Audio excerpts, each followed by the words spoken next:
machine. Somebody told me once I should vlog more, so I was like, what? My lunch, my breakfast, you want to see me go to the coffee pot machine? It's not that exciting, man. I'm telling you, this is as good as it gets. We've been out here at one of our favorite spots, haven't seen it for a while. Every time the spring rains come through, it changes the whole really dynamic. Things look familiar, but completely different. A lot more sand in the creek. We got a lot of good footage we're gonna show you, or you've already seen it. It depends where I put that in the video. Kelly, dude, tell us what we've got here. Vertex 6. And Wait a minute, that doesn't look like a Vertex 6. Is that the most popular Project IJ body that I'm seeing right now? that is the popular Project IJ. So wait a minute. And that's on a Vertex 6. That's on a Vertex 6 chassis? On a Vertex 6. Show us how it's done. No, now since it's full of sand, you want me to pull the pin. Yes. So That was the best time. I decided to figure out how to put the Project IJ body on the Vertex 6 and got to looking at things, and the pin is tight from sand, but I will get it. We just went down to the beach, as you can see, Creek bed bombing. and it is full of sand. So I created files, and they're on Cults 3D, and you imagine to not disrupt the IJ body, but to actually bolt on to the IJ body underneath the hood Show us. and back here in the back. So what you're saying is that body fits on your Vertex 6 from Red Cat with just pulling the pin. So my bracket is kind of a Z bracket. I made it just this way so it just fits the And his chassis. files have the template so you know exactly where to put the holes too. And yes, the To bolt holes, that on. the template, hard to see right now. I'm covered in sand. The template bolts onto these or lines up with these bolts that are already existing in the IJ body. Yes. And then there's 3 holes that you drill to mount the bracket on the bottom, as you can see there. And then the front bracket, there's bolts up front that hold your lateral That braces are pre-designed in, so Yep. your pieces bolt right up to the existing IJ. 2 bolts out, take the hood off, take the 2 bolts out, 2 bolts out. My bracket mounts right on, put the bolts right back in, you're done. Print that at 163, and 160. Kelly's mounts are dialed. It only takes one pin to pull to swap that body in and out with the stock one. And this chassis is perfect for doing this because everything's down super low. That chassis, look at it, it just looks like performance. But I still like my trucks to look, like a truck. So when this is on there, you've got that underneath, and the power system, it is so well rounded. You can really kind of bash it too, which is a blast. It's geared in a way it doesn't need a second gear. It's there if you want it. But the slow crawl is amazing, and now it looks like a truck. Amen, brother. So, bro, Project IJ printed at 163 with your mounts is a dream come true. And I wasn't sold on the IJ until I drove his today. On this chassis? Yeah. Yeah. Now I got to, I didn't want to have to buy one, But now I drove his. The Red Cat. It's over. Yeah, totally. I already got the 6s, but I love the one pin with his system on that. It's awesome. And I think it makes sense that we're going to readapt some of that technology to fit in some other bodies. And we'll be showing those on the Vertex as well.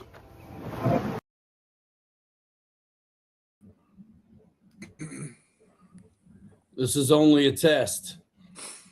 The National Broadcast Network. The emergency broadcast system. This is only a test. I know, man. We only got like 25,000 people in here. Where's the other 50,000? They're on their way. They're on their way. It's getting The nice ver- out. People are doing things. Yeah, it's 7 o'clock. They're eating dinner. Yeah, 7 o'clock's kind of lame time. I'll call you in the morning at 6:15 when I'm pulling into the parking lot somewhere tomorrow morning. You can sleep when you die, dude. I know, brother. I got a long day tomorrow, man. I took the day off and I got a lot going on tomorrow. It's crazy. Dude, Crazy. I was up till 2 messing with that website. Oh yeah. Yeah, I saw that when I woke up this morning. I was like, oh yeah, he got some things dialed in. Kinda. I mean, there is a ton to learn and do, but we'll talk about that more later. Yeah, I'm for not sure. ready to be launching anything really at the moment, and I still wonder if we might want the. So that's like a point of sale, not necessarily the same kind of landing page that you could populate with a whole lot of other stuff, right? Right. And I'd like to Yep. populate other links potentially or socials. And like on that, from what I can tell so far, I'm limited to one YouTube channel, one Instagram account, one face, you know what I'm saying? Yep. So I don't know. It Hmm. could just point of sale, but I'll see what all it can do. I mean, it's good to have. I mean, I think a lot of people have both, but I don't want to do that yet. Just work with what's there, flesh it out. Yep. Good It's a good starting point. and like it takes video. So Oh, like, really? dude, look at the listing. I did two listings for the Corvair. I did one that was the body only, and one that was the whole deal. But on both of those, you can see the video. One little short form clip of it, slow mo, kicking butt. I'll have to check it out. I opened it and looked at it and I was like, okay, cool. We got somewhere. We got some stuff on there. It's cool.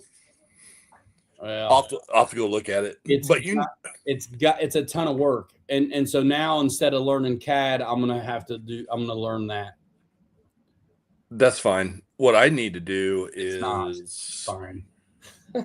one thing that I want to do is now since you did your Dr. Pepper backseat / bulkhead in the Corvair, I need that so that way then I can kind of draw that up in CAD and create an actual legitimate printable bulkhead for that for future use, if you know what I mean. Yeah, I mean, if you have the Corvair body,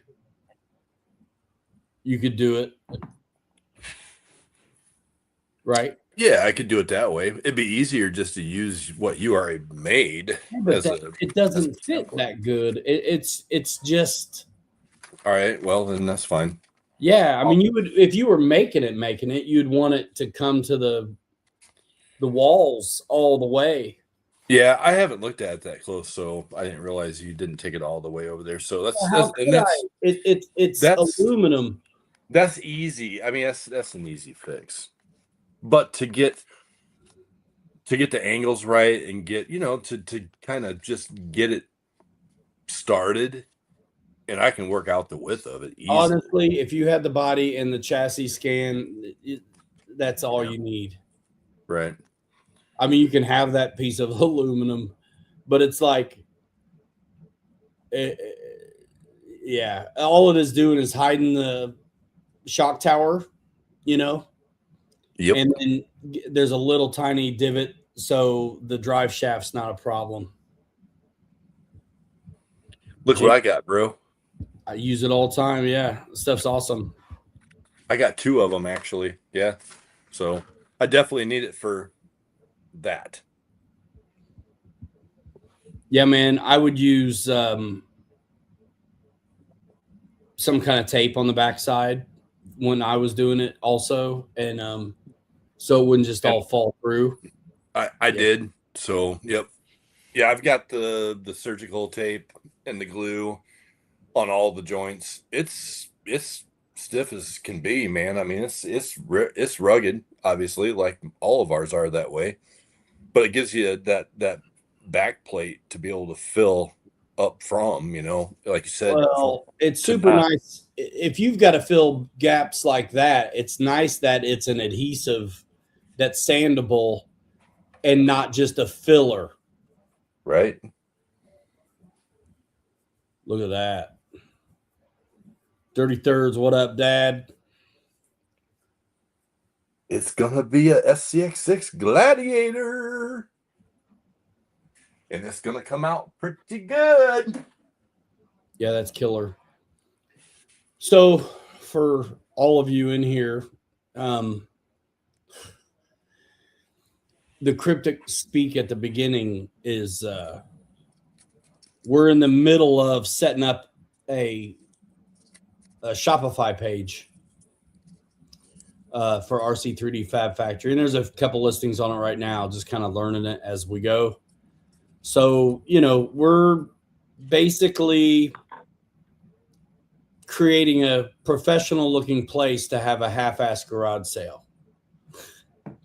is really what's going on. You want to have a garage sale? Are you kidding me?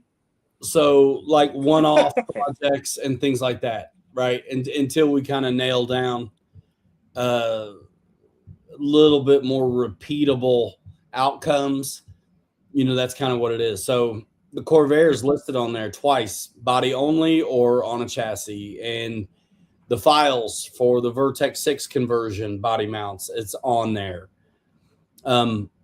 Dog truck's going to be on there. I think anything we want to get rid of is going to be on there, and anything also that we're making multiples of is going to be on there too. Yep. So, and that's the idea, that you can get it ready to go on your chassis. So yeah, that's what the big secret is. So that's why the name of the show is RC3D Fab Factory Worldwide. Continental United States only, please. In the the lower 48. In the parentheses, conus only. Yeah, worldwide. It's like the 1989 Japanese World Tour. It's like, wait a minute. Is it 1989? Is it Japanese or is it the world? Yeah, the Corvair's on there. Corvair's on there as a just by the body or on a slider chassis that would have you would need to provide your own receiver, battery, and radio. Yeah, it's also brand new, dude. I'm not even sure if put it in the chat if you can, Kelly. I just did, brother. There it is. That's a preview. That's not a real deal, dude. That's what you sent me, brother. Yeah, that's what I sent you, but it was a preview. Oh. I don't think it's the real deal. Somebody try and click on it and see.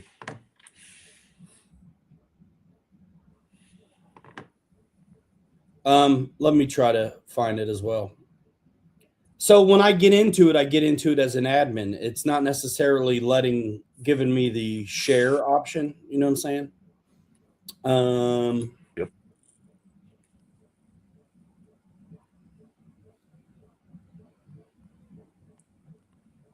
I should have sent you a few. I just had one. Let me see. That ought to be okay. What you sent. That should be fine. Yeah. And then, there's some minimal descriptions right now, and there's multiple pictures, but we'll flesh it out. And I'm sure some of the things we're going to learn as we go, but we'll make good on it. So I think that's a stupid competitive price. Either way, like a built by me roller with Hobby Wing stuff in it and Mickey Thompson's, that's a steal. Just saying, that's a steal. The steal of the lifetime. The Shopify page, the name of the store is RC3D Fab Factory, so you can see where we're going with that. This is the live stream. It's the Facebook group. It's the Shopify store. It is the World Domination World Tour Japanese 1989. And bringing, both of our channels together within it. All that. Yeah. So, all that. Yeah. With the stream for sure. And with the site, it's a collaboration. But you have to set up the site as it's like an individual. Otherwise, they're going to bust your head as if you're a big corporation. like more than one dude. So we're learning as we go. I've got a little experience with Shopify and a little bit less experience with Squarespace from when I had a website before, which was just a landing page. So the idea is to make it easy. And apparently nobody can click a link in the description. So back in the old days, I had a website and it was a landing page for all the, affiliate relationships I had and stuff, and Amazon, whatever. But yeah, we're going to be pumping out the kit and putting up links and things like that to the stuff we're using as the idea. But that's one thing about Shopify. It's a point of sale, not exactly a landing page where you can populate it with a ton of other stuff. So we may have to explore that as well. The Corvair is little, so I didn't do lights on it. I did. I mean, there's light lenses on it, but I didn't drill it out for that. If you want lights on a Corvair, I can do it, though, on a different one. Because that's the neat thing about those listings, Kelly, is you can add, if you've got one, you can put one in inventory. If you've got 5, you can put 5 in inventory. But you can save, archive, pause the listing. And I mean, I'm just going to keep making stuff. This printer, I just wanted to run. Like, I'm going to make a handful of Corvairs. I'm going to keep on plugging with the new Scout from Bezrodny, dude. I'm making. I already got a guy on this one. Nice. I'm starting to print off too now on this. Well, I am still tempted. At some point, I'll buy one sooner than later. The Ender 5, Creality Ender 5.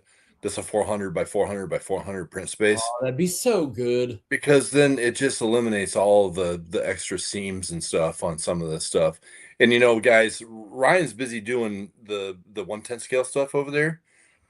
And because he can work it out on his machine. And dude, if I get that Ender 5, then I can start just really ripping out stuff on 6 bodies. And legit, I was telling Kelly last night, because I've been beat up by the hobby, dude, and ambition, but I love it and I'm still here. So the whole thing about life, not just RC, is to manage your own expectations. We're trying to sell stuff. No secret. It's to just keep it going.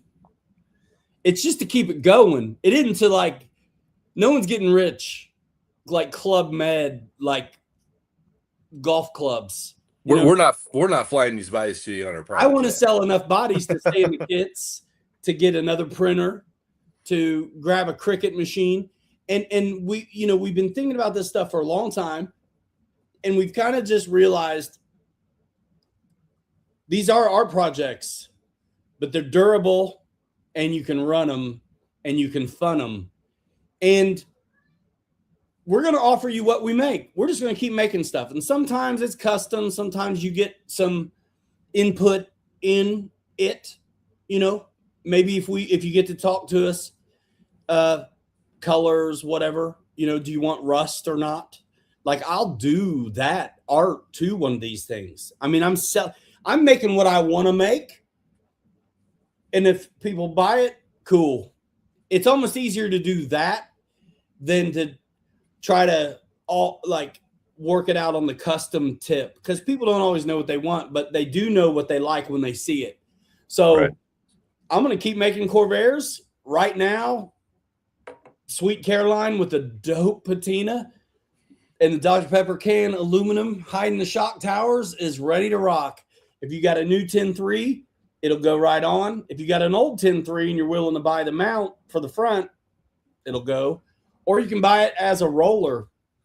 So, and when you need a receiver and a radio, let me know, because I'll feed you the link to that too. And so it's going to be keep it going, dude, because we like doing it. It's going to be nice because Ryan's good with the marketing, the promoting, the website stuff. He's good with the art type stuff of that whole thing, the front line of all this. and I'm better in front of the computer on my nights and weekends, working out how to do like these files for the Vertex 6 that bolt on to, for the IJ body. And so, I think the chemistry here between the two of us, and we can, collab together on all this. It makes sense to offer you guys some stuff that maybe you guys just there's people out there that just don't want to do this, but I just got done sanding on the bed for this gladiator right before the show. You know what? The more I we love it. post, the more questions we get asked. Right. And I've been kind of ramping up my social a little bit over the last while again. And I get asked a lot of stuff. I'm going to draft a canned response for both of us, because it's one thing to add value to the community by answering these questions. And I'm sending your video on the scale stuff all the time. But I'm at the point now where it's like I answer the question, and then as an afterthought, I'm like, oh yeah, by the way, come by the show, because if you like this post, you're going to love what we're talking about on the show. And they're asking Exactly. questions about these 3D printed bodies they're seeing on Facebook. Dude, check out the channels. You want to see them in action and what they can take? We're doing it. And the nice thing about that Shopify is we need to have a nice little short form piece of content, vertical and horizontal. Horizontal for, a regular post and Shopify, and vertical for the other stuff. That, it's a listing. It could be super boring. We got to kill them with pictures and a short little video, like cutting up what I did for your mounts on that Vertex 6. Now you can only add like so many videos, or I think it's just one, but I don't think it matters how long it is. Got you. So it's like there's a lot of opportunity there, and you guys are first. You guys are where the rubber meets the road. Anybody who's watching the show or who's already been, hanging out, and if you want to do your own, we're not holding back on our answers on how we figured it out, because we're learning in front of you guys, and it's pretty amazing, because I think we've been making pretty neat stuff since the beginning. And with the things that are in our mind to be working towards to make it better and repeatable, I think it's fantastic. And right now it still feels like some, one-offs, a little bit one-offs. I'm manually doing a lot of stuff after I make the body to make it fit, but they fit and they're good. And Kelly can attest, and so can the videos. Like, this stuff holds up. Yep. Under physical scrutiny. Oh yeah. Oh, for sure. Get a piece. For sure. Yeah. Get a piece. But Ryan's right. I mean, the dog truck, the Blazer, like I said, I've got two Blazers here that I printed them out. I was going to put them both together. One of them's actually sold. I'm going to send it in 8 chunks, and they're going to put it together, and they're going to finish it off themselves. They've been, thinking about getting into the bigger 3D printing stuff. They're just a little hesitant. So it's like, this is a perfect opportunity for someone to get their feet wet. I printed it out. I figured it out. I worked out the files. I made it so it's stronger than beefcake. Put it together, finish it off. You know what? And give yourself some credit where credit's due. And then the next one, try it yourself. Well, what happens when you're putting together that first one is your wheels get rolling. They get turning. That's exactly how I did it. I had bags of parts from Kelly before I ever had a printer. Yep. I got to put one together, and then I'm like, oh, okay. And I haven't stopped since. Yeah, to Kirk's point, they do. And what They're you said, tough. Brian, They're tough and they're cool. Like, so many people have said to me, Yep. the kind of guys that reach out and are liking what they see, they are the same guys like us who don't want to have the same thing that everybody else has. Yep. And Exactly. And you can do that with this. Whatever you're willing to figure out can be done. Oh, 100%. You know what I'm saying? And 100%. yeah, absolutely. It's like, It is nice to pay for parts. We got to get a Cricut. I need to spend some time learning. I do want to learn CAD, but now I'm becoming a website person.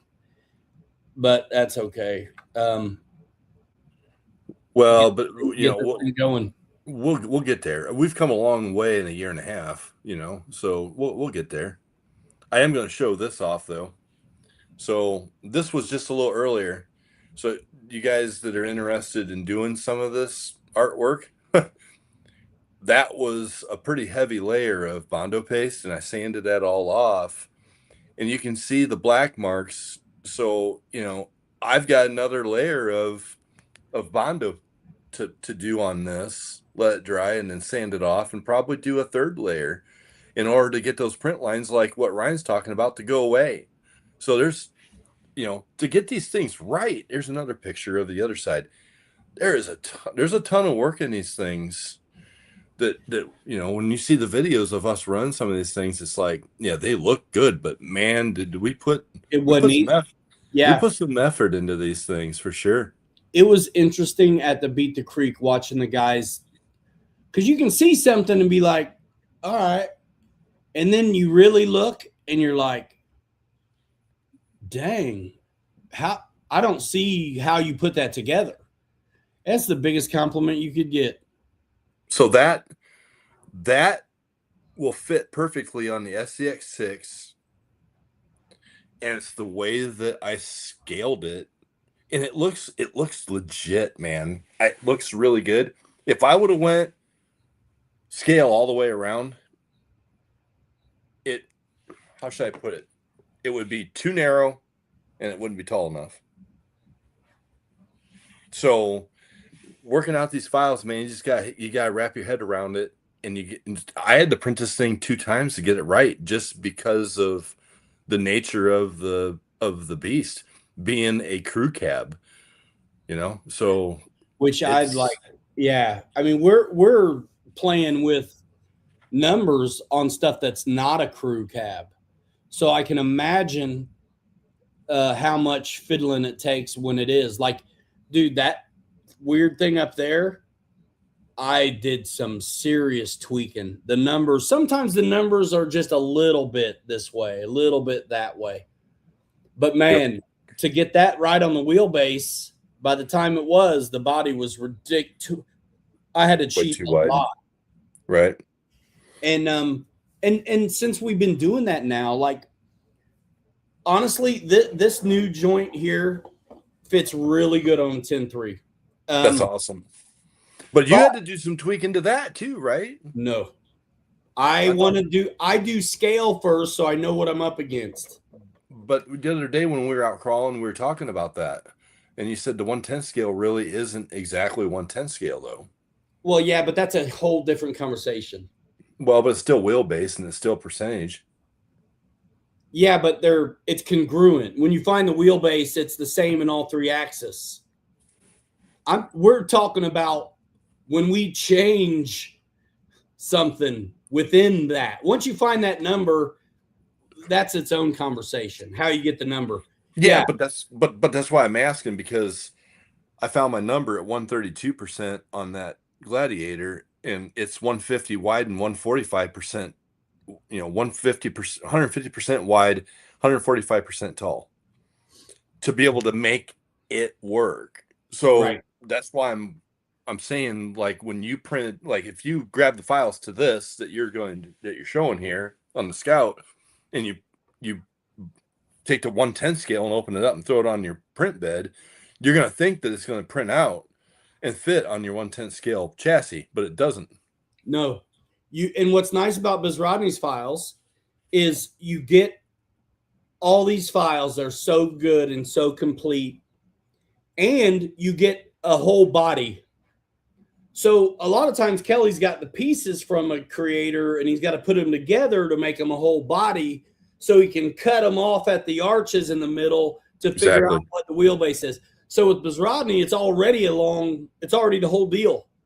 Right. I just find the center of the arches, cut it off, and then input 312 millimeters because that's the wheelbase on these deals. And then it tells me the number. So on this one, I'm 125.35 on all axis to get it to work on a 10.3 wheelbase. That's 312 millimeters, 12.3 inches. Now, it works out. The tires don't stick out very much. It's kind of a big body, but it fits really good on there, and it's fine. But now that I've done one, the next one, I probably will narrow just a little bit and come down just the same or half the difference to the goal line. You know what I'm saying? Right. To keep it perspective. Yep. Whatever. You can't tell when we've done this stuff most of the time. Right. Kelly did it to the IJs. I'm beat on him for it, and you can't hardly tell looking at him. And he had to do it on the Gladiator, and you can't tell looking at it. Unless you just know that weird ass FC150, you don't know that I did that. Right. And so I like to print them off uniform if I can, because if it works that way, then my rivet counter brain is happy with that. But it also gives me the baseline of what I'm dealing with. Right. So like I know even if I don't screw with the axes, I'm still going to I wouldn't mind losing 2 millimeters of length just in the arches. Just a tick, which is going to bring me in a little on the width and bring it down. Right. All those things. And because my plan is now to make multiple versions of these things to turn them around, I'll get the one I like eventually, and that'll be the one. It is what it is. Right. Well, and you know what? Here's the thing. If you say you print a couple of these out at whatever that size is that you really like, and somebody wants to have the wheels stick out a little bit on that thing and make it a little bit macho, we can do it. Then all you gotta do is just put some hex adapters on it if you need to. Just bring the wheels out a little bit. Exactly. Give yourself some more, wheelbase, the stance, the width. So just for the record, here's the new 10.3 axial on 4.55, a little bit smaller than full size 475, but not obviously small like a 419. So here we are, 10.3, 312 millimeter, 12.3, okay? And oh my God. What are the kids doing, Rafe? I'm on TV, bro. Oh, they're following. They're following you? No, yeah. Are they trolling you? I was playing in the backyard, and they were like, oh, I was playing in the front. They were like, I want to play basketball, and I was like, and I kind of just like went to the back, and then they're like, I'm gonna go to the playground now, and then I was like, oh, I'm going inside. So. Okay, hey, do me a favor. 33 seconds on that, will you? 33. 33. That way you don't have to think twice. I like your mug, wifey. Wifey. That's cute. For lifey. Wifey for life. Appreciate it, Rafe. Wifey for lifey. That's a little gay, but. Rafe. Sorry. Look how good that fits. I mean, don't look at the driver, bro. That's not the right guy. But it's pretty good. But I could go just a little smaller, and you can see how wide it is. There's not a lot sticking out there. So I may tweak it or just shrink-a-dink it a little bit. And of course, there's always playing with the links too. So on this Corvair, I did stretch out the links a little bit, which is why this fits so good on this. But when I have it on the bread truck chassis, it's too short. It makes it look like the body could stand to be a little smaller. So you can always, it's like sub trim on a plane, right? You can always dial it in with the links a little bit. But this Corvair chassis on here is perfect. And these are 4.55s, and I think the tires are absolutely the right size. Yeah, and the width of it is perfect too, in my opinion. It's not bad, but if you wanted a little more aggression, right, you can narrow up the body a little bit, or like you say, throw on the axle extenders, because these are a basic offset. This is just line rock shooters, no extensions, no nothing. Or if you want to make it look a hell of a lot more pedestrian, put a set of the Boom Racing tires on it from the Rover, and make it skinny it up a little bit. So it looks more traditional, more like scale. And that's the thing. You can go whatever direction you want to take these. Here you go.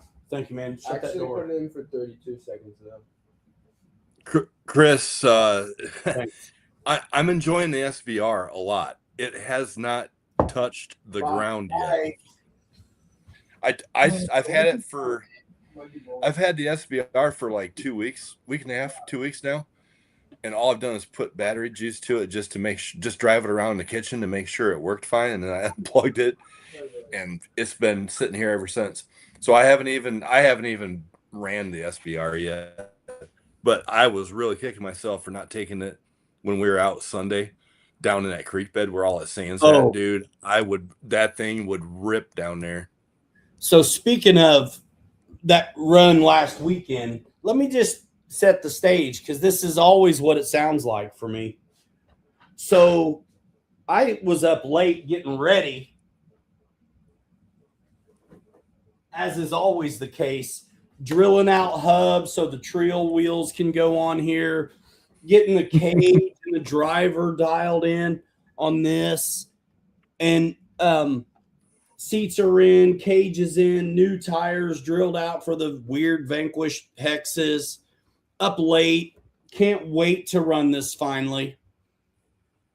And I bring three rigs to the hike. This one, the Ugly Duckling, and the Corvair. And those guys had SEX 6s and the big Vertex 6. But I'm like, I really wanted to run this. I haven't got any film on it. I wanted to run it. And I got there all the way to the park, and I only had... So sometimes I'm too cheap to buy a receiver that I need, so I can just use my Spectrum radio. So I recycled the Vanquish RTR stuff that I took out of the Optic, and I put it in the Corvair. So I actually had the Vanquish remote for my Axial 10.3 Corvair with me. Free rig. I wanted to run this one so bad. This has those nice heavy old school trials, and then the scrubbed. These are those Patagonias that I scrubbed up so good. And these things, I've driven them on the Optic, and they're fantastic. These scrubbed up sanded Pats are fantastic. You ran those on the Optic down at Beach Creek, didn't you? Yes, and I ran them on the Optic and the Corvair at Beat the Creek, and it was I liked these tires so much I changed them to run them on the Optic after I'd ran them already on the Corvair. Just scouting out the show. What's up, Wild Bill? I got another set of these rims. Oh, guess what's already out of stock? Those tires? The Mickeys that I want, bro. Those 455 Mickeys are fantastic. They are great. They did How great. How good was my Corvair up against your 6-scale stuff the other day? They hooked up, man. I don't discount the Mickeys, man. I run the Pro X's on a lot of stuff. But those, I cannot wait for them to launch them in 2.9s. Yeah. Well, I think those tires will do way better in the snow. They'll do way better in the snow than what these Pro X's will. How many channel receiver do I need for that? For what? The Vanquish? No, nothing, just regular. You know what? I got a brand new 5-channel receiver Spectrum that I'll donate to you if you need one. I ordered one because It's the one I took out of one of my SCX6s. Yeah, I mean, I'll if you're not using it, I'll use it. But I bought one because I know I'm out. I actually ordered. Guess what? I ordered this morning. Another builder's kit. Yeah. Right? Yeah. Another builder's kit. Yeah. I'm about ready to go for a world record, see how fast I can do one. Oh my gosh, dude. You're gonna have an assembly line with the kids during the summer putting these things together. But that's what's gonna happen. Yeah, man. So I there you go, bro. You got 2 Spectrum receivers, man. Kirk and I both have. That's fantastic a because receiver I run Spectrum, and like I said, I got that Vanquish because I had it, and when I was building that Corvair, I didn't have an extra receiver. Hey, Kirk, and he'll still show up without it. Unlock it. Why? Yeah, Chris, it is sad I haven't ran the SBR yet. Be serious. What kid? Super sad. The little girls across the street? Help them get home. They're gone. Okay. But nobody can just like march through the front door unless you're with them. Hey, Don, what's up, man? Good to see you. All right. Bye. Bye. Love you. Come home when the street lights come on. Yeah. That's how it is, right? It's pretty nice over here, dude. There's Did a you bunch of little kids for these guys. Yeah, you got a nice little neighborhood there. I wouldn't mind actually crawling on your little neighborhood rock farm you got down The the neighborhood Rubicon is fantastic, dude. street. It is good. It is amazingly good. I could bring the IJ Vertex 6 over and destroy it. Yeah, you'd move everything around. Guys, The other day Ryan's like, hey, like in the video, he's like, hey, you see where my Corvair's sitting at? I'm like, yes, I won't hit it. I don't know how many times you said that to me. Well, yeah, because that thing drives like a basher. It's crazy, isn't it? It's on steroids for sure. That thing is, I've been trying to resist it, and now it's like, it's just something I know I want to make happen. Well, you got an IJ body that'll fit on it. That's another reason why I want to make it happen, because I got an IJ body that all it needs is your mounts. And I've tried messing with it on the 6, and I about threw it through the window. I'm done. And so and that, ladies and gentlemen, is why I did my 6 and Kirk did his 6 the other way. So they would fit a little better. Happy accident. But you didn't do it on purpose. Yeah. No. Yes, I did. Come on. No. Happy accidents are cool, man. Hey, but you know what? That's what's cool about what we're doing, because and, we can all and get guess together what? and you're like, this doesn't work. And I'm like, yeah, exactly. If you didn't have a guy like me going at 163, you'd never know your stuff doesn't fit. Right. Exactly. But you'd never know. like the other body, the yellow one that I got for the Vertex 6, it's the same scale as what this is for the SCX6. Right. So that one will fit, that body will fit on either chassis. On both, yeah. Yeah, I gotta set it up so it'll fit on both. Don, he's jonesing for that Blazer body. Don's the one that's buying that the 8-piece Blazer body to finish. I'm starting to think about this stuff in a different kind of way. Yeah, that is cool. I'm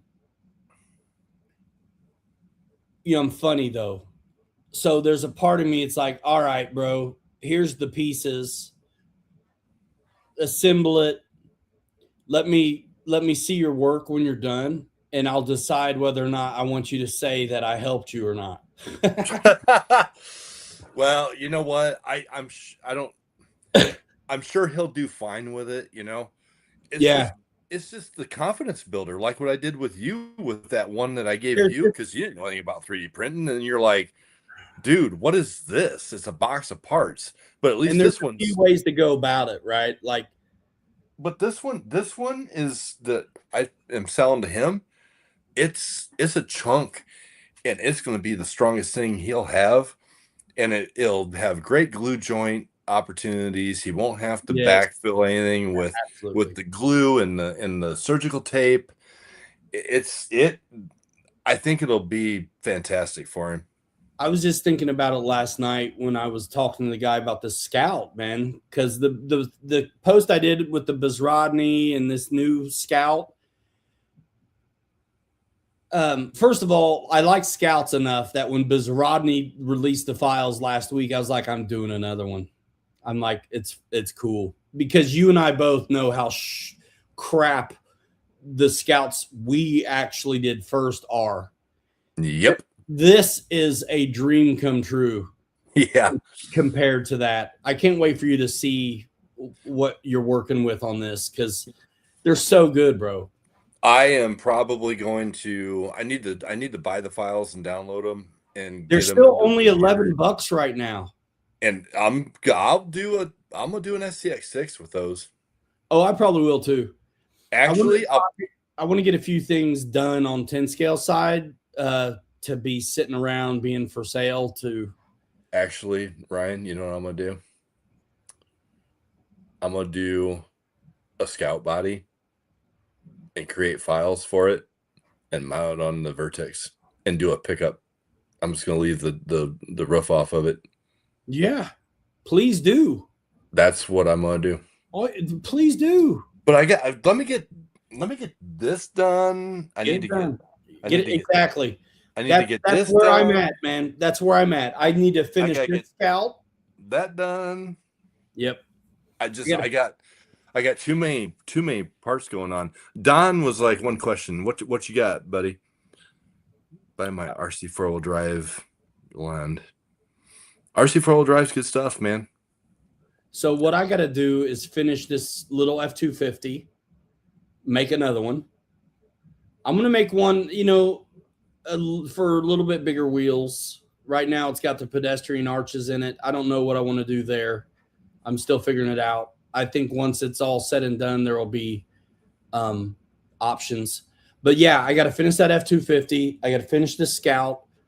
And I'm going to keep the printer running. Right now, in my mind, I'm making Scouts, F-250 pickups, and Corvairs until I move on to the next thing. Right on. Don, I do not have the top printed out for either one of these, but if you want the top, I'll print it out. Or it might be a good opportunity for you to print out the top. Just I can give you what the scale is. Up to you, man. You can send me something in Messenger. We can talk about it. Either way, I'm good. I don't care. Chuck, what up? But yeah, what started the combo there is the guy I was talking to last night about the Scout, and I was thinking about this guy seemed pretty handy too, and I was like, man, this guy could about just put it together, himself. Mm-hmm. There may be a time and place for that, but I'm more and more feeling like you at this point, nobody's putting in custom orders really for the most part. So, but you and I both have sold just finished rigs. So it's like, just make rigs, just make the rigs you want to make and someone's going to like it. That's my first custom build for somebody is the Tahoe. The Tahoe. Nice.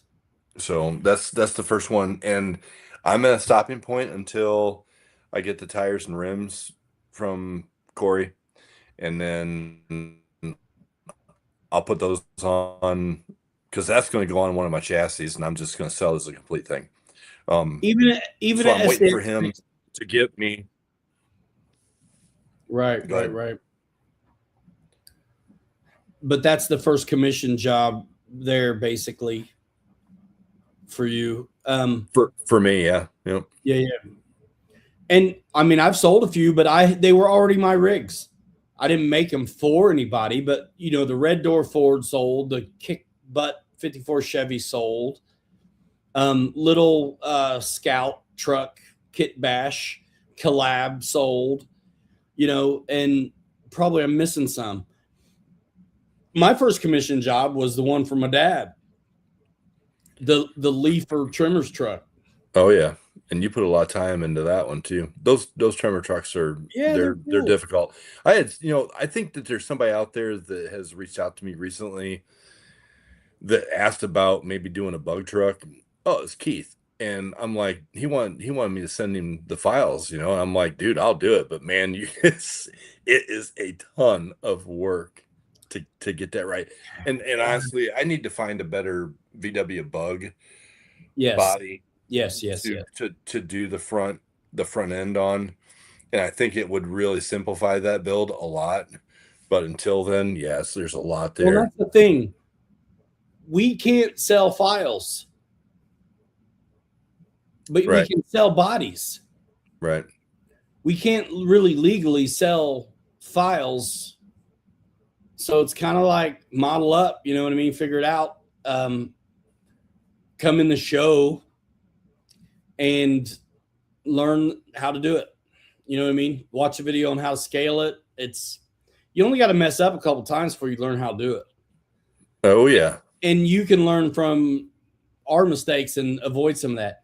So shipping bodies, even as SCX6 bodies, I don't think it cost me more than 30 or 40 bucks to ship even a big one. And so I use Pirate Ship, which is like a third-party situation that uses UPS to ship. And it works. And if you're selling bodies, I mean, it's kind of in the price.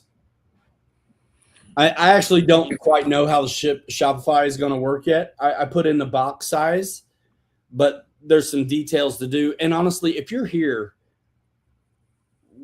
we could work it out without using the Shopify thing, to be honest. The old-fashioned way, like we've been doing it. But we're working on building out a place to go to look at everything that's available. Right. Can't sell the files because there's someone else's. Yeah, there's some intellectual property stuff involved in a lot of these files that these guys have. I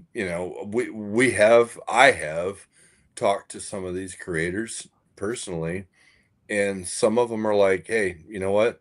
That's great, man. Do it to it. Have at it. You know, as far as doing what Ryan and I are doing by printing these things out, customizing them. If somebody doesn't have a printer and they want something custom, okay, we'll do it. Whatever. That's fine. I can tell you the Project IJ, I have talked back and forth with Charles Kim and that Project IJ, and that's why I did the files the way I did them, so that it would be a bolt-on file that doesn't disrupt or alter his files. Because that one, they are protecting it, and I know I get it for good reason. It is a great set of files. It's a great build. The modularity of it is amazing, and I wish there was other creators that would do stuff like that. But some of these guys are, it's intellectual property. So it is intellectual property, and it's the wild, wild west on a new frontier. And so I understand completely why they almost at a Karen level protect their IP with the IJ and the legalities around the Project IJ files. You can't. Now, what Kelly did is fine because it's a complete add-on that, like he says, does not disrupt or use. It doesn't alter his files at all. So if we were to take, and it's too bad because Kelly's good at it, but if he were allowed to, he could build that stuff right into the files and it wouldn't be a separate piece. But as it is, he's got to have his stuff separate and bolt on, because you can't take that dude's original work and alter it and put it off as your own. You just can't. Now, I will be honest with you guys that, right here, right now, the yellow body that's on the Vertex that I have those files on, that was actually printed as part of the files. I did alter those just for me. Yep.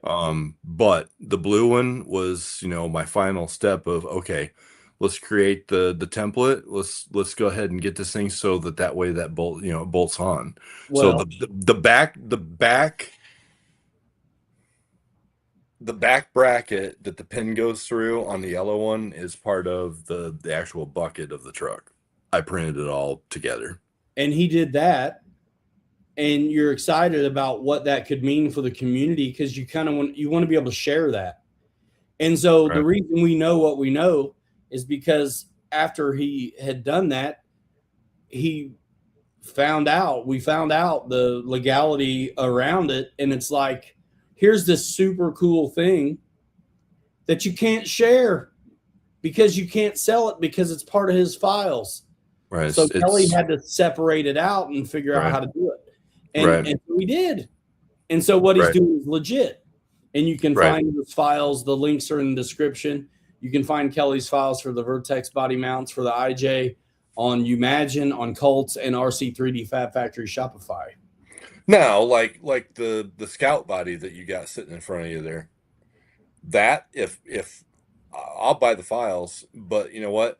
When I do the conversion brackets to make it fit on the SCX6 or on the Vertex 6, that, you know what, that body and what those brackets are going to be hard mounted onto that body for the Vertex 6.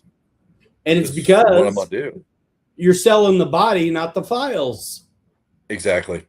Yep. So that's the difference. You can't sell Bruce Rodney's files. And we've approached Andre, and he's okay. He's good with that. He's excited. He's actually excited about what we're doing because we're using his files. They're kick ass, and we're doing something other than a fireplace mantle truck. Well, you saw he popped in that post I made and is engaging with the other people in the comments. I didn't see it, but yeah, he's in there, bro. He's in there. When I posted this up and I shared his files. Yeah. Yeah, Don. So, I have been wondering about changing files and sell them. Yeah, it depends on who the creator is and how their creativity is written and copyrighted or patented or anything in between. Well, Intellectual property just depends.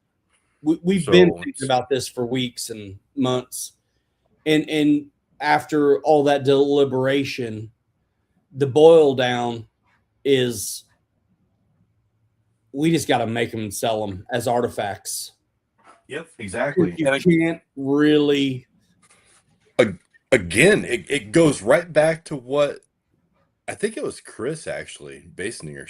He said something to me about it. He was like, it looks like maybe Andre actually looked or paid attention or heard what you did with his Blazer files. Because these Blazer files, and Don, this is one of your chunks. That's what I did with this. I fused this all together. We've talked about this many times, so that it could all be one piece rather than a ton of pieces that are going to fall apart when you drive it down the trail. Yep. My big Blazer, it's beautiful, but it's a delicate Nancy when you're driving it. I am very careful with it because of all the separate pieces, and I fused everything together. So, and I said something to Andre about it. I'm like, dude, I put this thing all together, and it's going to be the strongest truck that ever lived. What's cool about our fanboy status with him is he's seeing what can be done with his stuff. Right. And then he's seeing what we're doing to it to make it work for us. And I think it's working its way in where, like you say, he's thinking about things just a little different. Yeah.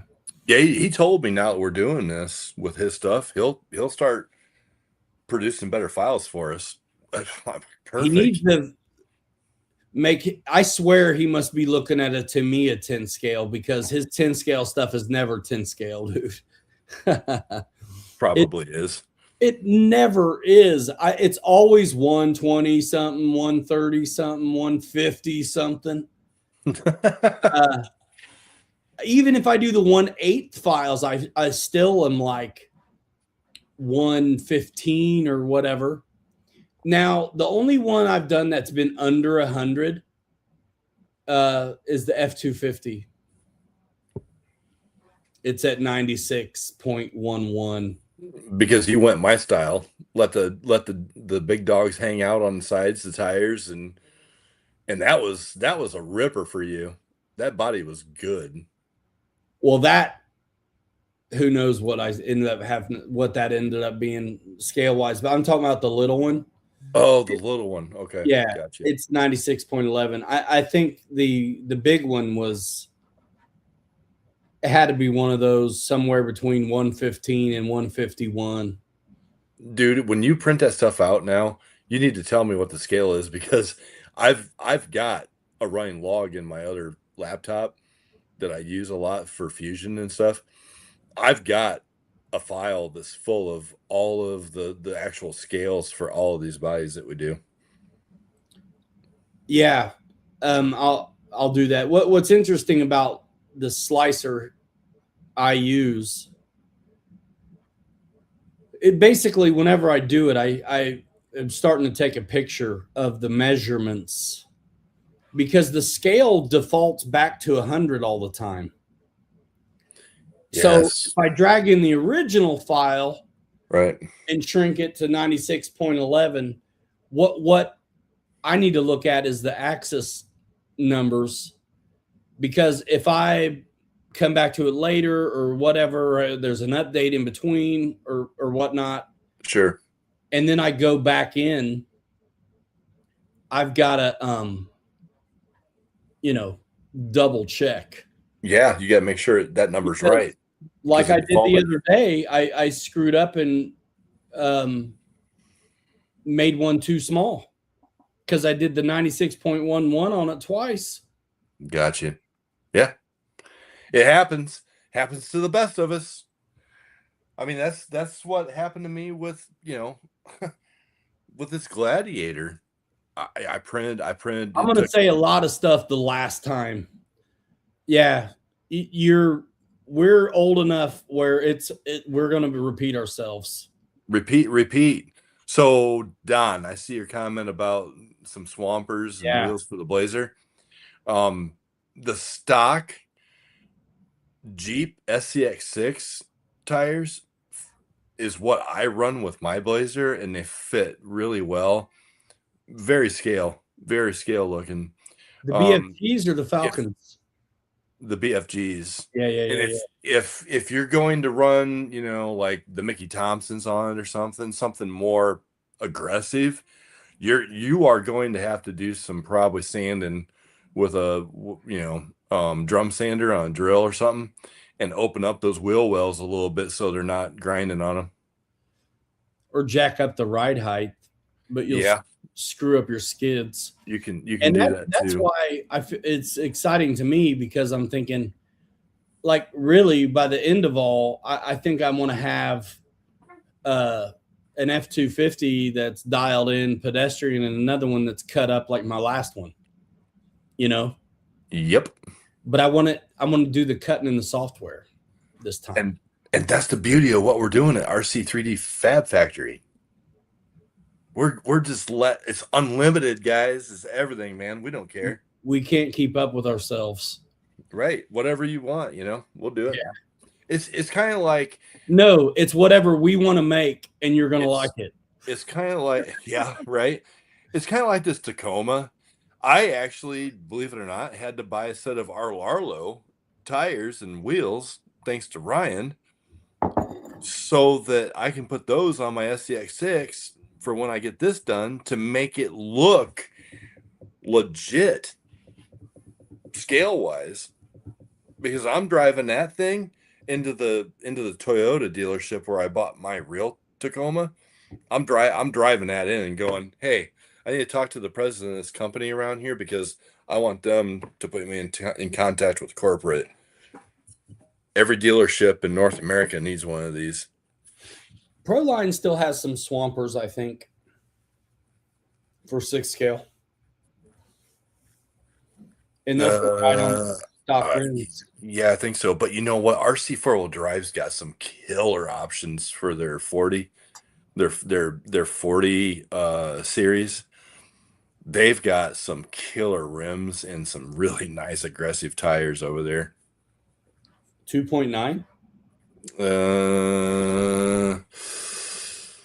Are they 2.9? I think they are, but they're like their Mickey Thompsons that they're selling over there are actually bigger diameter and they're wider than what we're running with Proline.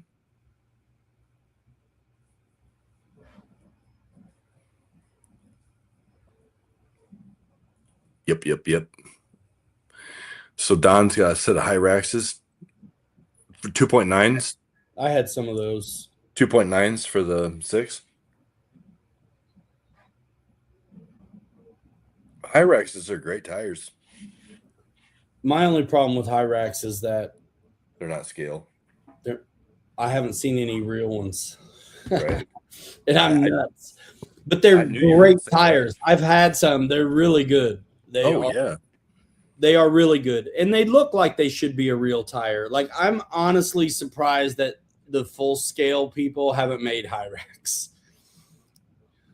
Like, stuff should circle around and touch base between, full scale and model like it does for planes. Bro, they hook up so good on the rocks. They're pretty good. Yeah. I know Proline has Super Swampers. I did a video on them. I did a bunch of SCX6 videos on tire stuff before I was ever making bodies for them. Yeah. And if you need some, go to the Horizon link in the description. The Discro.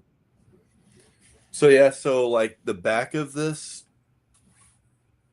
see all the waves down at the bottom. I'm not going to worry about those because that's where the bed is going to be. Yeah. But the top, you can't really see it with this camera.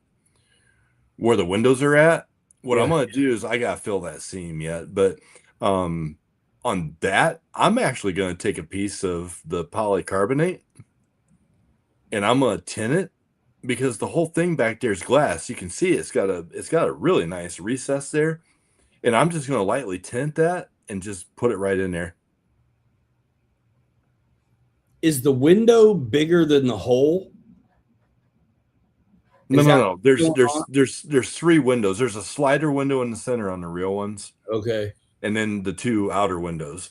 But my point is, on the back of the Gladiators, they're all solid glass with the slider window in the center. Oh. And they're tinted. So what I'm going to do with this to hide, so I don't have to do a whole lot of work there around the windows, I'm just going to cut a piece of polycarbonate that fits into that recess, and I'm going to cover all 3 of those windows with one solid piece. Yes. And I'm going to use some window tint and call it a day because it'll look legit that way. On the back of my trimmer's truck, the window opening was huge. Mm-hmm. But the truck that I was modeling it after, it was way in. Bro, I made it easy on myself. That whole back piece is clear, but I painted it. Yeah. Except for the window, what I wanted it to look like. Yeah, Don, make it look like full glass. Yep, that's exactly what. Yeah, man, that's a good one. It's asking for it. The way that got the recess there. Yeah, and it's the perfect depth for the 030 polycarbonate. And I'll get some spray tint and spray it on the inside, and I'm just gonna glue it right in, real nice and clean. It'll look like the real thing, dude. Yeah. Nice. That's the plan for that. So I'm excited about the Gladiator, honestly. If it comes out well, I might print another one of those for myself. That would be cool. Just see where it goes. Yeah, man. I'm just kind of trying to crank on I will tell you this. If you don't have any of this, Ryan, you should get some of it.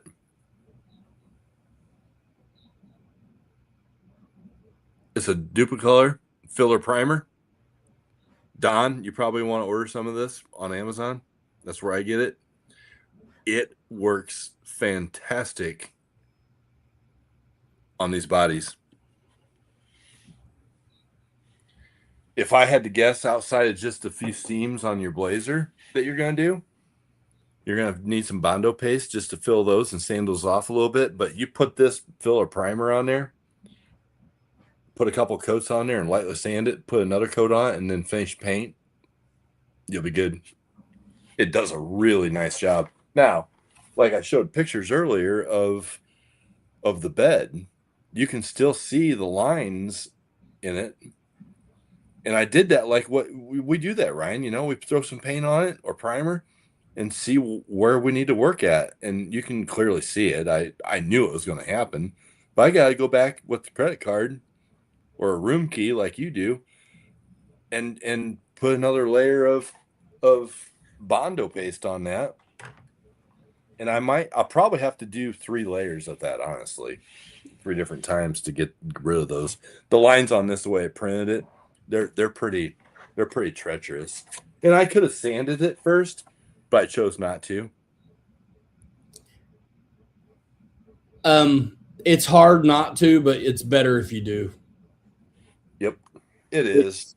But bro, if you can knock down the high points before you ever get material on it, you save a ton of messing around. Yep. And it's also not as easy to get into when you're going back after it. I did myself a real solid on the yellow Big Scout because I made myself go nuts filing and sanding before I ever even got the Bondo out.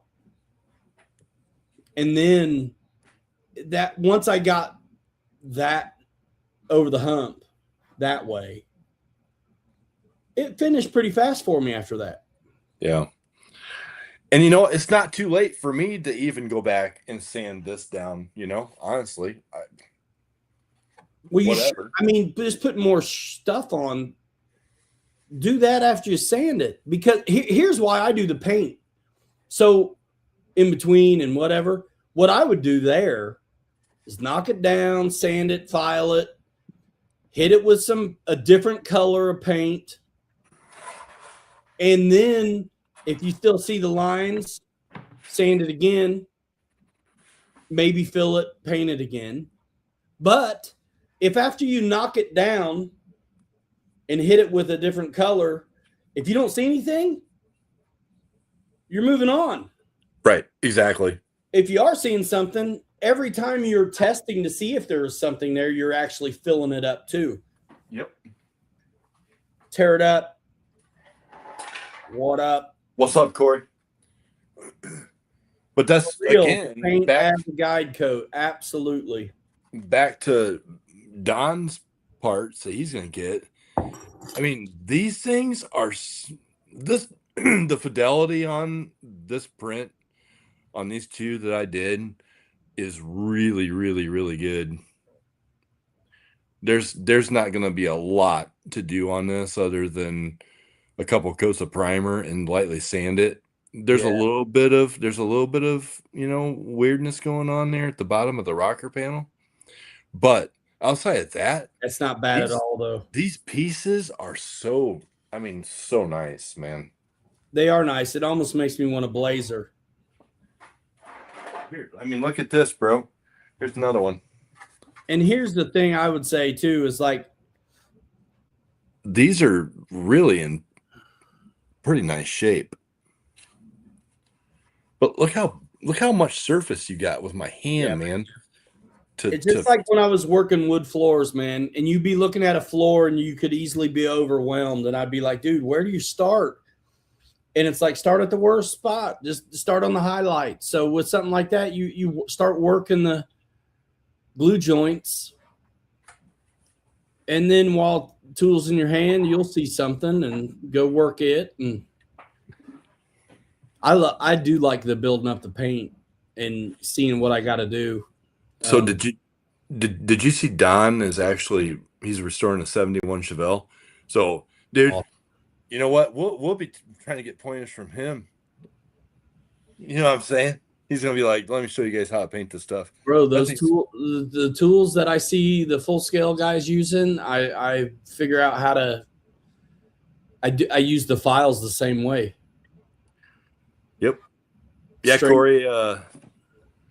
Sorry, Corey. Yeah, man. The tail lights and the headlights are good, man, on this guy, man. Yeah. That's what helped me on the Scout, because the Scout was a piece of garbage trash, and I went after it with a big flat file, like Dude, crazy. This thing has come out really nice so far. Yeah. Yep. Sorry, I don't mean to keep stepping on you, but Corey's in here and he's like, he noticed the red tail lights, and I'm like, oh yeah. I don't think you'll ever find me making something newer than 1990. Oh, come on, man. No. 1999. Why? Not for me. Not for me. It's cool. It's cool. But yeah, I want to make stuff I don't see out on the road. I'm glad that I'm actually doing that, honestly, because I mean, everything that I've got, it's all old school stuff for the most part. You know, we're kind of into the old school stuff, you know, as a group here with you, Kirk, and I. But this is fun, man, to do something different. And the tires and the rims that he spec'd out, dude, they're low profile. It's gonna look so flipping good, dude. I'll get there someday. I remember back in the day when I told myself, when I was first learning how to fly, I was like never gonna fly anything German or Japanese. Look at you. I got over that pretty quick. I thought about doing the 89, you know, my truck, but then I'm like, I don't know. It doesn't do much for me.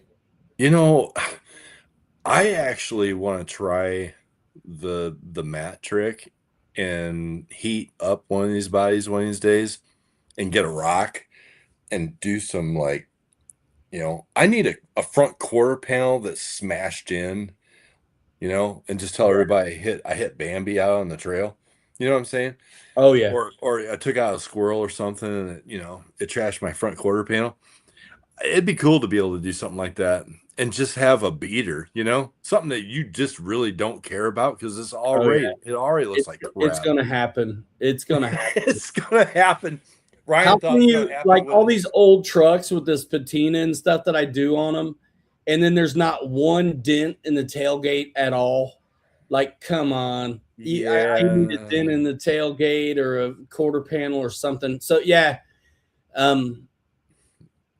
mean, dude, the scale guys have been doing that stuff forever. Like I remember talking to some guys and they were getting pretty excited about slow-mo footage, and they acted like they invented it. I'm like, bro, you did not invent slow-mo footage.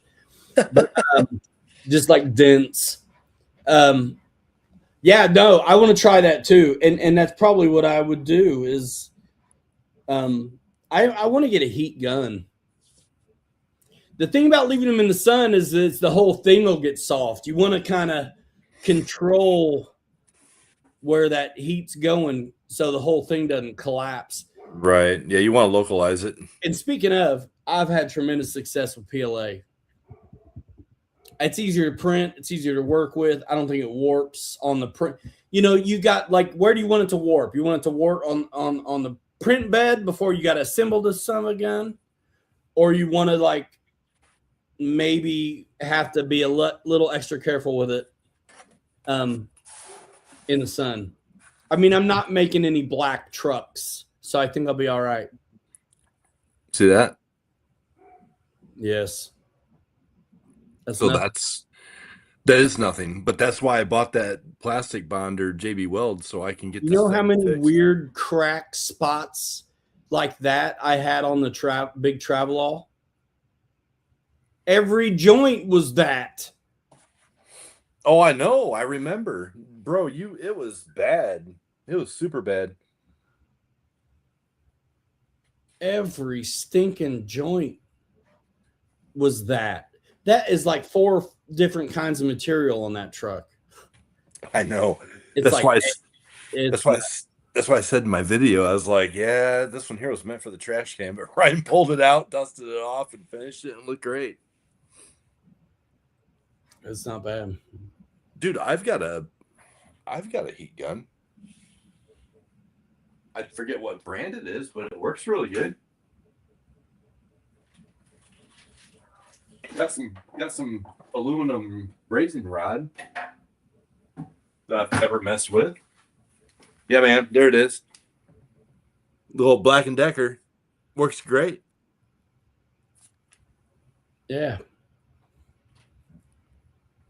$10.99 on Amazon, baby. Let's go. Yeah.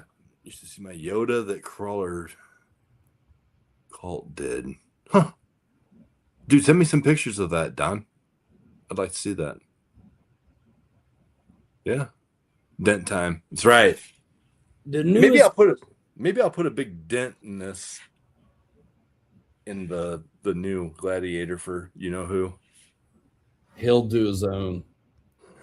Yeah, you're right. That's why I'm trying to bulletproof this as much as I can.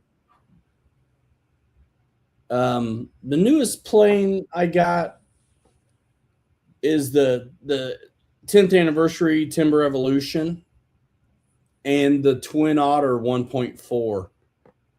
And the Sportix, those are kind of newer. You're never going to believe what I'm getting ready to get, though. Speaking of flying, Are you whoa. Are you getting a balsa, Arf? no. I ain't got Because you time. keep talking. You keep well, I mean Arf, you know, like I ain't got time for it, bro. You ought to see the honeydews I got around he here. doesn't have time. You see how many custom bodies this guy's made in the last 8 months? He doesn't have time. And I still don't have time. What do you get? You know why I don't have time? Because I got custom bodies to make, bro. Tell us what are you getting?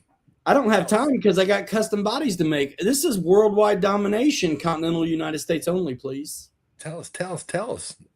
Go ahead, caller. Bro, helicopter. What? I'm done. I'm out. Some guys will be glad to hear that. I'll tell you why. Don't get it twisted. I still hate them. Because you want one to play with so you understand it. I want to know how to do them. I like knowing stuff. Which one you getting? The 235 collective pitch. Yeah, okay. Exactly. It comes with a fairly popular flight controller, the FCX 250 FBL or whatever, that I want to know how to use. I'm in the manuals on this stuff all the time, and I can get along pretty good. But if I got my hands on it, yeah, you hope that I'm the guy you run into. Makes sense, honestly. So is that an axe or what brand is it? It's Blade. Blade? Okay. Maybe that's what I was thinking of. Maybe it was like a Blade. I had one once. And they had like a, I don't know, 48-inch rotor on it. Yikes. And dude, this thing, it about decapitated me, dude. I'm not kidding you. Dude, I got every this year somebody loses their head with one of these things. I took this thing off in my backyard at my old house, and I don't know what the hell happened, but I was throwing sticks around like Sean D. Tucker, and this thing got upside down, and it went viral. And I threw the radio and ducked behind the air conditioner unit, and it went into pieces. And I was like, I'm done with helicopters. I would never want a big one like that. I just want to know what I'm talking about. And so that's it. That's it. Oh, yeah. I'm looking at, dude, that thing is sweet. Don just sent me pictures of that truck he was just talking about. I love the dent in the hood. That's cool. If you don't have enough for the whole class, then you need to keep that shit to yourself. The rust is cool, man. Looks good. Sorry, bro. You can't just come with one cupcake. If you don't have one for every kid in the class, I mean, Bro, check it, man. Man, I love those bodies. Hang on, dude. I do too, man. Sorry, Don. I'm gonna shut Those this off. Toyota RC 4-wheel drives, yeah. Yeah. Yep. I think that's what it was. He said. Yeah, the helis flapping are getting way easier to fly these days. But I got one that I guess will go upside down, and I'm not going to be doing any of that upside down stuff. But check it out, bro. That's sweet. That's the nice thing about the Leafers, dude, where you get to keep the truck beds intact. Look at the hood. Got a big old dent in it. It's a hell of a hailstorm. But that's I mean, it looks good on that chassis, bro. That's a good color green. That we need on an SCX6. You do like the greens and we need a we need a Hilux that doesn't have the long bed. Bro, look at the tailgate, man. That's sick. Nice. That's nice, Don. Yeah, that needs to be on an SCX6. Yes, please. Man, the guy that was talking to me about Scout yesterday wanted to trade me some TF2 stuff. And I was like, let me see what you got. Yeah. No, I don't want to trade. I mean, I could, but I don't want to trade. I if it was about having more trucks, I'd just keep the ones I got. I'm just trying to turn them over, dude, so I can keep building them. I like building them. I like making them. Yeah. I want to put, you know what? And I want a Cricut. I want a Cricut, and I want a scanner, and I want to get this stupid website done so I can learn CAD. Get that stupid website done, man, so I can show you how to use CAD. Dude, I really would like to sell this, too. Bro, all you got to do is feed me the stuff to build the listing. Scout, all I need to do is I need to put a bumper on it. Get your bumper on. But yeah, you need good pictures. This thing is it's actually a blast to run. Because this is the Jimny Leafer. Yeah. Jimny chassis. Yeah. Bro, I'd sell that complete, ready to go. Oh, yeah, absolutely. No one's going to have a Jimny chassis ready to accept that. Yeah, and it actually hinges at the back too. That one does. I'd pull your motor out and put in a brushed one and sell that RTR. Yeah, that's Leafer. Leafer. Make me an offer, Don. Let's go. Let me know. Yeah. Yeah. Yeah. Talk to us before it ends up on the Talk to us before it ends up on the site where everybody gets a piece of that. There's a video of I did a run video of that on my channel when we were out at He's trying to trade you. He's trying to trade you Toyota. I don't know. Trades. That's cool, man. It ain't for me. I try to consider it sometimes. And I was like to the guy yesterday, I was like, show me what you got. And I looked and I'm like, yep, totally not interested. Right. I need funds. I need filament. I need that kind of stuff.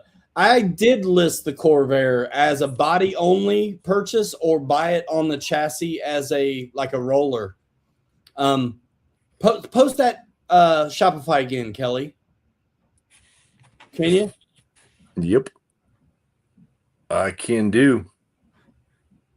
Yeah, new printer. If I can turn a few of these around, man, I'd get another printer too. Because at the moment, mine won't ever shut up. I'm always doing something, and it's like I can't make stuff fast enough. There you go. There you go, Chuck. There it is.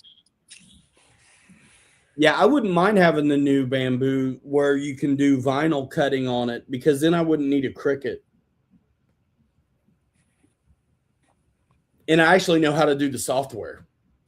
I'd have to learn the Cricut, but like if it's Bamboo, I kind of already know the interface, because I do about all of my slicing and cutting in Bamboo. And remember when I was Chuck, it fits the Coyote or the base camp. It fits the Coyote basically as is. The base camp, it would need, I'll show you exactly, dude, because it's really pretty easy. So for all intents and purposes, the new 10-3 Builders kits are a Coyote, except that it's straight axle instead of, I'm going solo, G. Yeah, I'll be back in a minute. Except it's straight axle instead of portal. So the Coyote has this keeper right here, and then it's got the clicker mechanism that goes in the back. On the Corvair, all I did was add these body posts. And so it goes on. So if you had a regular base camp builder's kit that didn't have this, you would just go to the Coyote spare parts and you could pick this up, and then it would work. And legit, bro, if it's you, I have that extra. It would bolt right up to your shock tower stuff. And then I've got oodles of these because I've built 7 kits this year from Axial, and I ordered another one this morning. So I've got these too. So if you had to have them, you could. Yeah. But the most important thing is kind of where the transmission's at. So the transmission on the Coyote, the base camp, and the SR5's all going to be right here in the middle. So it would fit no problem. Let me show you the bottom of the Coyote. Or the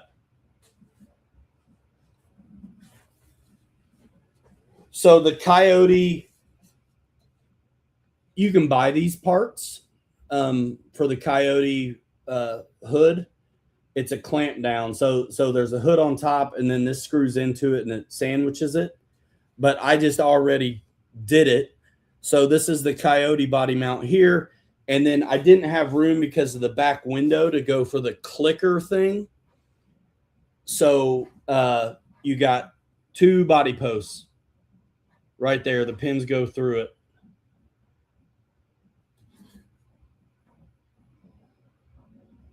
The pins go through it.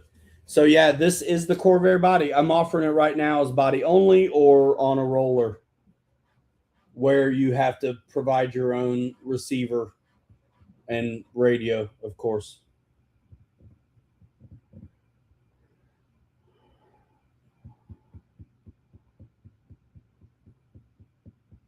So yeah. And I'm going to just basically, if I get rid of, I've listed it twice. I've listed it as a body only. I listed it as a roller. And if I sell one, I'll pause the listing until I make another one. So every one of them's going to have, I'm going to probably do the patina thing on all of them, unless someone says not to. And I may play with the colors a little bit, but I'll do this salt chipping technique, which you really got to watch the videos of these, I think, in some of the short form content, which I'm sure you've seen, to really get a good idea how killer that patina is, man. I really don't want to get rid of it, but I will, because I'm trying to fund this. Yeah, man. It crawled amazing. If you haven't seen the video where I was running with the big guys, you got to check it out. Where I was running with the Vertex 6 and the SCX 6. That was a good day. It was such a good day. I actually edited the video the same day we did it. And I never do that. Dude, I was so impressed. I tasked you with that. I was like, you got so much good content. When we left, I was like, I want to see the video in an hour. And you did. You knocked it out. It was a great video. I was already gonna. I'm honestly thinking, I don't know if you can do it or not, but Sunday, I'm ready to go back down there. I think Sunday's going to work. Dude, Monday's a holiday, and I took Tuesday off. Nice. Too bad you didn't take tomorrow or Friday off. I couldn't. I have a good. We got to have somebody we got to have some people in the department. You know what I mean? Yeah. I am guessing that the SBR will get dirty Friday. Of course, without me, bro, you're gonna get that SBR out there without the at Oxbow, bro. Without the world dominator videographer. Dude, the way you smacked yours around and beat it to death, man, I was impressed with the ability of that thing and how strong it was. Guess who filmed all that? You? The guy driving it. Me. Yeah. Yeah, you. But that's what I'm saying. And I think Friday I'm gonna wind up at Oxbow, and there is a good track area there or something. I'm gonna take and rip it over there and give it a try. I'm gonna give it a try. But Sunday, we need to take that with us, even if I have to. It's light enough. I could just tie it around on my backpack and carry it down to that creek bed, bro. The SBR? Mm-hmm. You're out of your damn mind. Why not? That's not light. It's a big. That's a big old. It's a lot lighter. Well, it's a lot lighter than what the SX6s are. Wait, that's like saying deer's a lot bigger than a kitty. I mean, of course it is. I mean, it's big, but it's not super heavy. It'd be fine. I'll carry it out there. Because here's the thing. I've got 4 batteries. Drive it. I bought 4 new batteries for it, 5200s. And I'm scared to death that I'm going to wind up having to carry it out of there anyways because I only got 4 batteries. I don't want to have to drive it all the way back to that creek bed and run it down in there and then run out of batteries, and then I'm going to have to carry it back anyways. It's just easy math. Put 2 batteries in it like you do, and you run it down there to the creek. And then you run it till they go, and you already know it made it there. So once you finally kill those first 2 batteries, then you can gauge your time. Maybe you got a few minutes on the fresh packs, and you need to start heading back. If you know what I'm saying. If a tank of gas gets you 200 miles. Dude, you know dang well that you and Kirk and I get down there in that creek bed with this brand new SBR. Somebody's carrying it out because we're going to burn up every ounce of juice that we've got for it. You know that. We better get some more batteries. Bro, we don't have to. Yeah, okay. Money grows on trees. Dude. That's for everybody else. Shit. Bro, it's nuts, bro.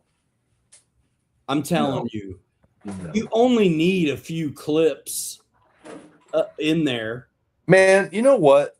Hey, speaking of things that we're going to sell, there's got to be somebody in this group tonight. Ryan Ramsey, I'm verified on Facebook, so send me a request. All 50,000 of you on here, somebody please buy this Crate 8S for me.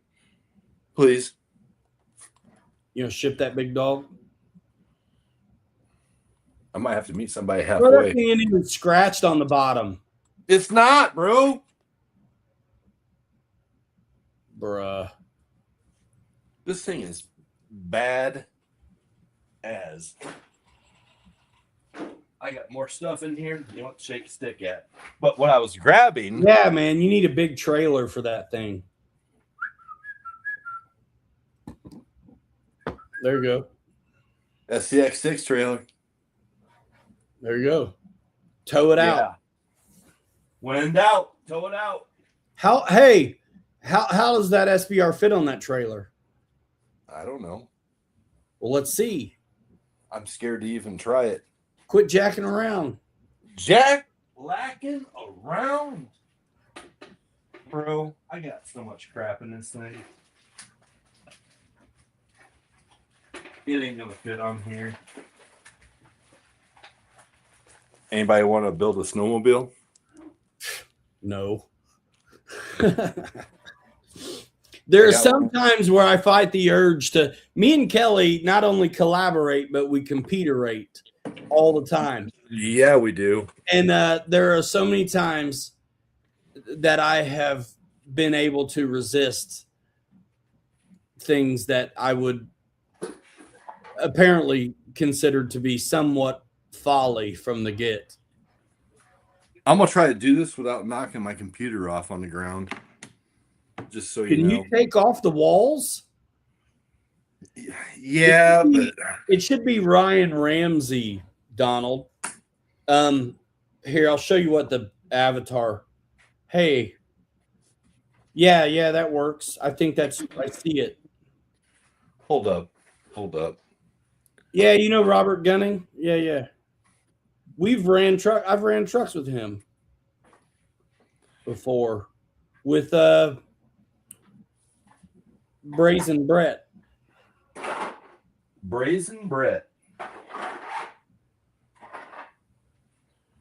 All right, you guys aren't going to be able to see this, but I'm just going to see if this will fit on here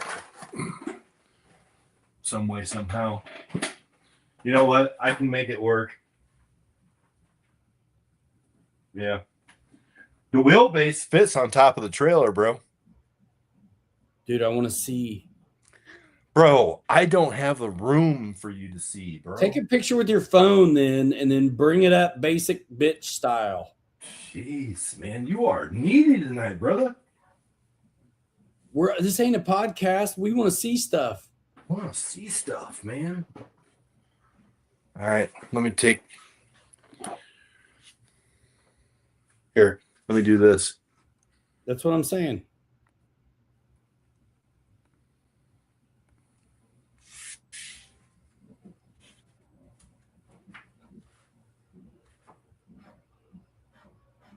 Okay, so that's ridiculous.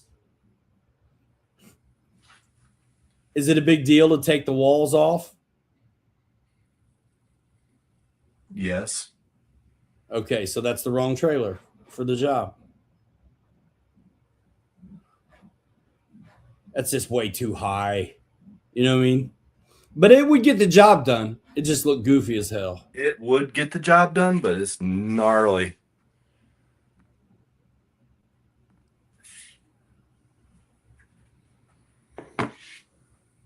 SBR is just so damn big, man.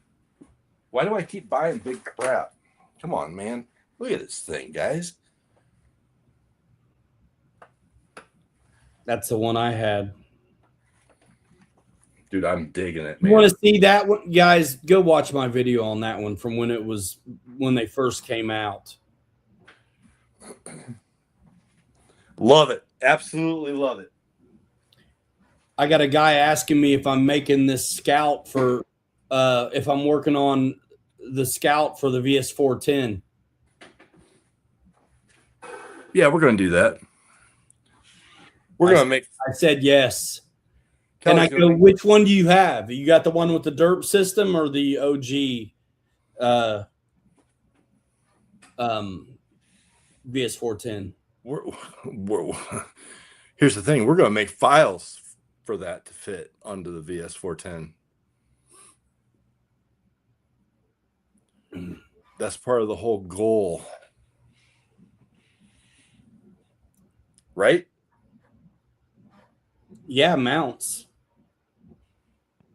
Mounting's everything. I already put the That's- Scout on the VS410, and you know why it doesn't work? The front inner fenders.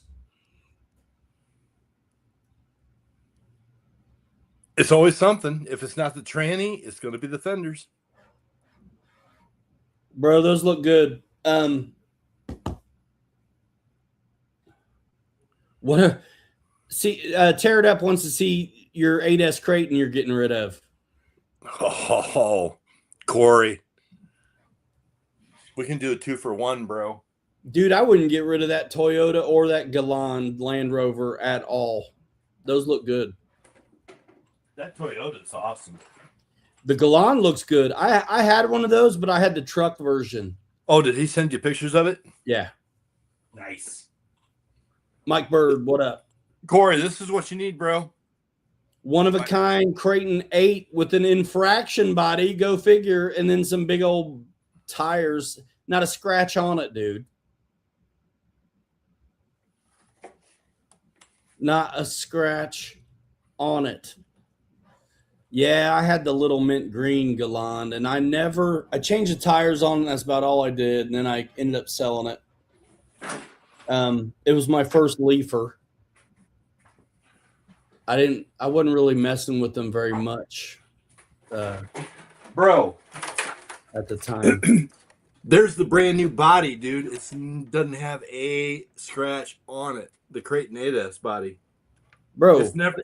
well, I'll trade you a clapped out Red Cat Gen 8 and a Vertex 6 163 IJ body for it. Yeah, dude. This body's never ran on that chassis. That's a killer deal. And the chassis hardly looks like it ran. But I do remember we sent that joint. Look, dude, it has never ran. We sent that dude. Oh, dude, it's awesome. It's got a capsule system in it. A lunar crawler. You ever see those in real life? The tires are like made out of screens. You can own it too for just 60 payments of $19.95. That's what right, I put for sale on the Shopify. Brooklyn Bridge for sale, $19.99. I'm like a mortgage broker over here, man. Bring it. Heck yeah.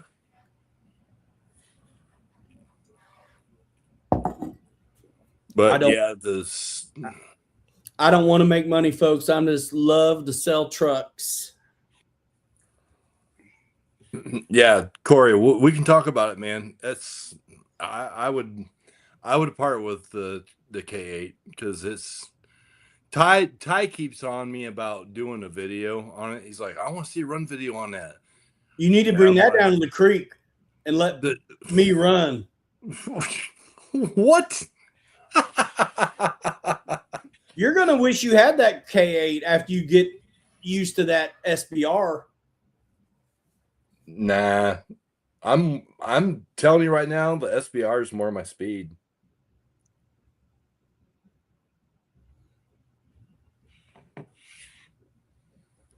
Let me know, Corey, if you want to see under the hood, bro. Brian Chambers knows what I'm talking about. Dude, you beat this Creighton. You and I both beat this Creighton pretty hard. There's at a the hobby short shop. form out there somewhere of us ripping the hell out of it on the oval and sending it on my launch ramp. Yeah, man. It's Bro, that thing when it lands, there's seismic activity involved. Honestly, Ryan, I think that might actually have been possibly the last time this truck ran. When we sent it. Yeah. Yep. I'm taking the body off. Corey, I got Corey's attention. If he buys that, he buys this, Ty will be like all crazy. So there's the inside of the body that has ran on it. Ryan and we put it on its landing gear every time we backflipped it. We treated it with love and respect. Here you go. Here you go, Corey. Here's the inside, bro.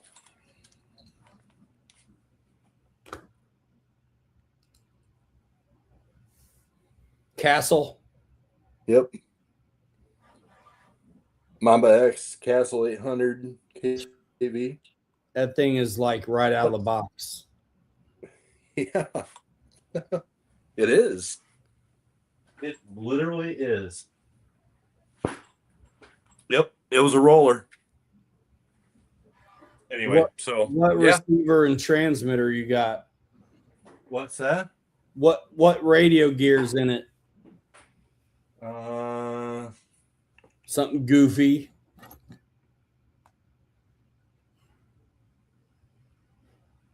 I gotta stop and think about that one, Ryan. I'm not sure. Now that you say that. You got something goofy in it. I think it's my radio link, I think. That's what I said. But I got that. You know what? I could take and put that Spectrum receiver in there. I got an extra Spectrum radio.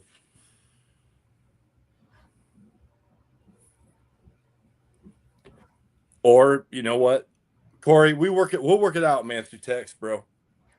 You can ask questions and I'll show it to you when we get together, and you can rip it. But I got a Spectrum receiver that you could put in there. What kind of radio you guys run? Is it Spectrum or what? Because I'm running Radio Link. I'm pretty sure it's got a radio. He doesn't have link. a Spectrum receiver. Huh? He doesn't have a Spectrum receiver. He already told me he was giving it to me. Oh, you're talking to me. Hey, if I can sell this K8, you do you, bro. And Corey needs a receiver. Yeah. I get it. I'll toss that right in. They used to call it's a little insensitive now, but back in the day they used to call that Indian giver. Oh, do you remember that? Sure. I bet you do. I do. I've done that once or twice. I've done that once or twice. Yeah, sell it, G. Sell it. That thing probably had an AVC receiver in it, though. No, it was a roller, brother. Oh, it was a roller. I got it. Yeah. I bought 2 of them. You remember when I bought 2 of them? Yeah. You're like, oh yeah, I do remember seeing the commission come out of that. I wondered who that was. It's like, that was me. Thank goodness one guy in 10 years clicks the link. Yeah, that was a roller. That's why it's got the Mamba X and the 800 kV Castle motor in it. And I'm pretty certain with that 800 kV motor, I am almost certain that I've got multiple different pinion gears for that. I'm pretty certain that is sitting here right now. I think it's 35 or 36 gears.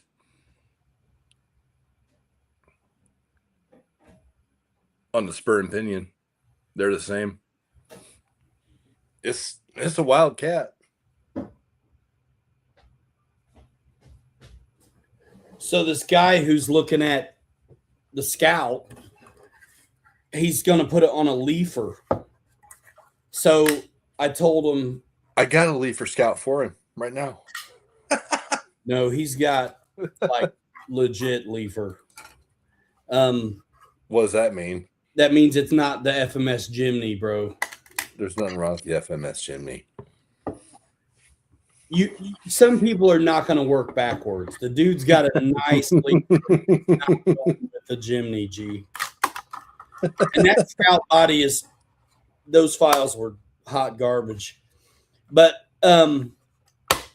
what I'm trying to say is that he's got a leafer. And so I have an interior where I already did the cutouts for it. But I told him the tub here for the seats and stuff.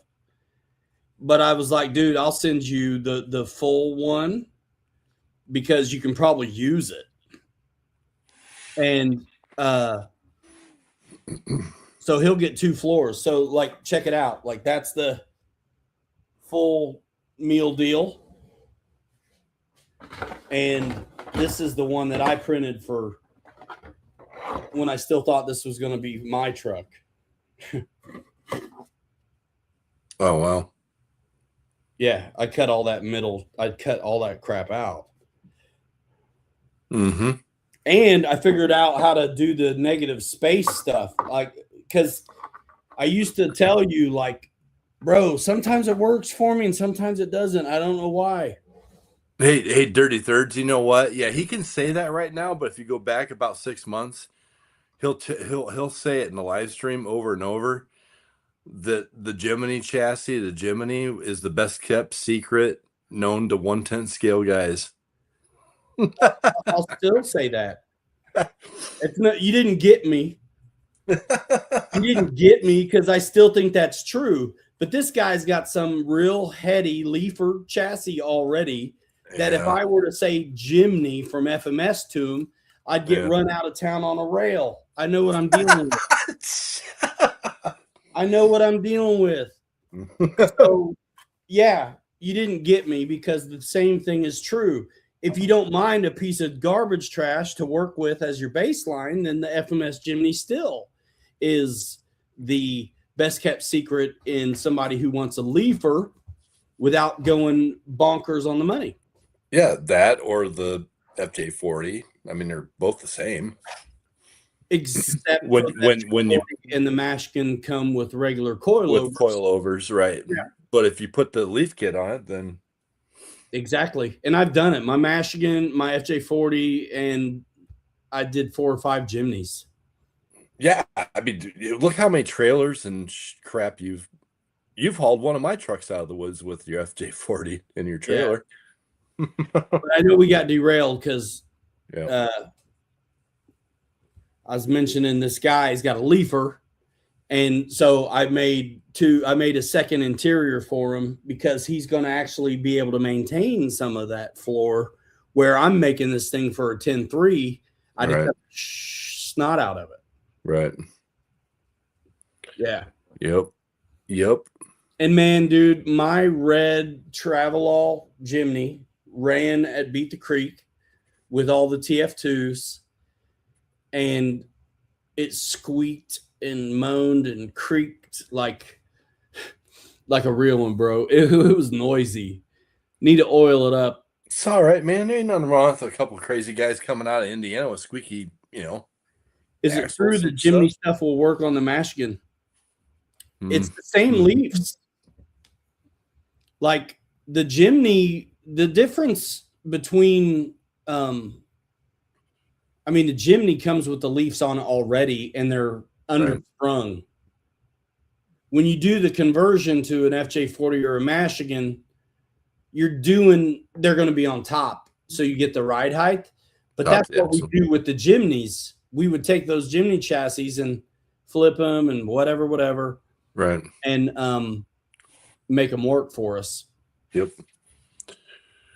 I mean, that's what this is. This is a Jimny chassis, dude. And the little trimmer's truck was a Jimny chassis. I like the FMS chassis because they're simple. There's nothing to them. That's a leafer Jimny chassis, but the springs are on top of the axle now instead of underneath. And so when you do that, you got to mess with the geometry on the servo saver or the linkage on all that. Yep. This is a nice one. Yeah, this one made it at Beat the Creek G. Squeaking through. It squeaked its way through the Beat the Creek. And this has 419s on it. This thing does pretty good for having a crappy departure angle. His big SCX6 version of that, you could sit on it and drive it. That thing's a beast. But yeah, man, we did the Leafs I did the Leafs on the FJ40, so did you. And I did them on the Mashigan. But I kind of play with the mount locations. I don't necessarily use exactly what they would intend you to use. That's right. You did your FJ40 different than what I did mine. You changed the hangers. You changed them. I cut Every time I've done one of those, I've really cut and changed a little bit some of the positions of where stuff goes because they sit too tall. If you ask me, if you don't. Yeah, mine sits a little taller than yours because of that. Yeah. All in the hangers. Yeah. Yeah, I moved them like this and that, or drilled new holes for the bolts and stuff like that. Yeah, man. Good stuff. I Well, got hey, dudes. I got a 7-slot Michigan. 7-slot. A 7-slot Michigan. I've only run it out a couple times, but I did do the leafers. That thing did pretty good when we were over at. What it is you get the leaf kit for the Atlas. Yeah. Yep. And it's the same one. That's the same one that we put on the FJs, right? The Atlas. Dude, you know what? That is horrible. When you buy that leaf spring kit from FMS, there's no directions. There's really no YouTube video out there to speak of that shows you what to do. You are on your own, man. And it took me forever. I was cussing and swearing like a dirty sailor, brother, at my kitchen counter one night. I had parts all over the place, and I'm like, what in the hell am I doing? Why did I just rip my brand new FJ40 apart to do this? So I got it all put together finally.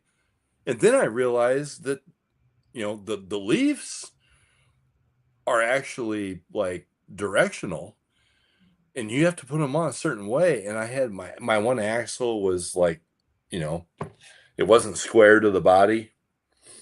And I'm like, son of a buck. And I had to take the dang thing back apart. And then I told you about it. And then you were like, oh yeah, okay. So it does matter. I guess it helps. I am a retired mechanic. Yeah, no kidding, Don. For sure, man. Yep. So what's kind of nice, some of the stuff you get with the kit, you won't need to use because you already have it. Right. I'm trying to copy link here. Hold on.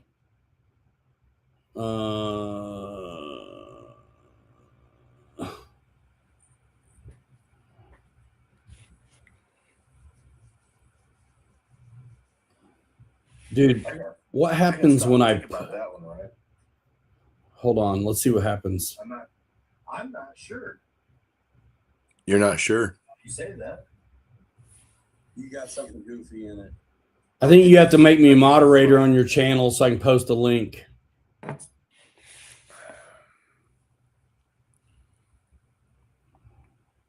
Are you on your comments? On mine? No. Make me a moderator so I can post a link. Dude, how do you do that? Never mind. Why can't you can't post a link on yours? No, because I'm streaming. So it's not like I can get in there like a regular dude, but yours is showing up. See? What are you trying to put a link on? To the leaf spring kit. Oh. Okay. It's all right. I'll do something else.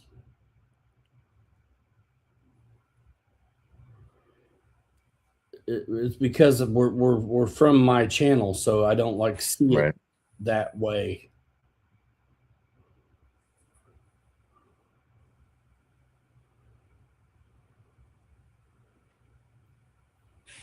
But basically, the SKU number is C1620 at FMS model for the Atlas rear leaf spring sets. So you got to get front and rear, right? But if you look at, let's see, I'd imagine if you just look up the Jimny stuff, it's going to be the same part number. There you go. I'm doing it right now.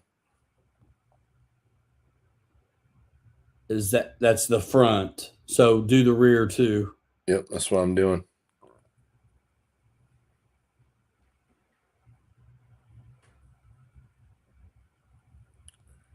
There we go.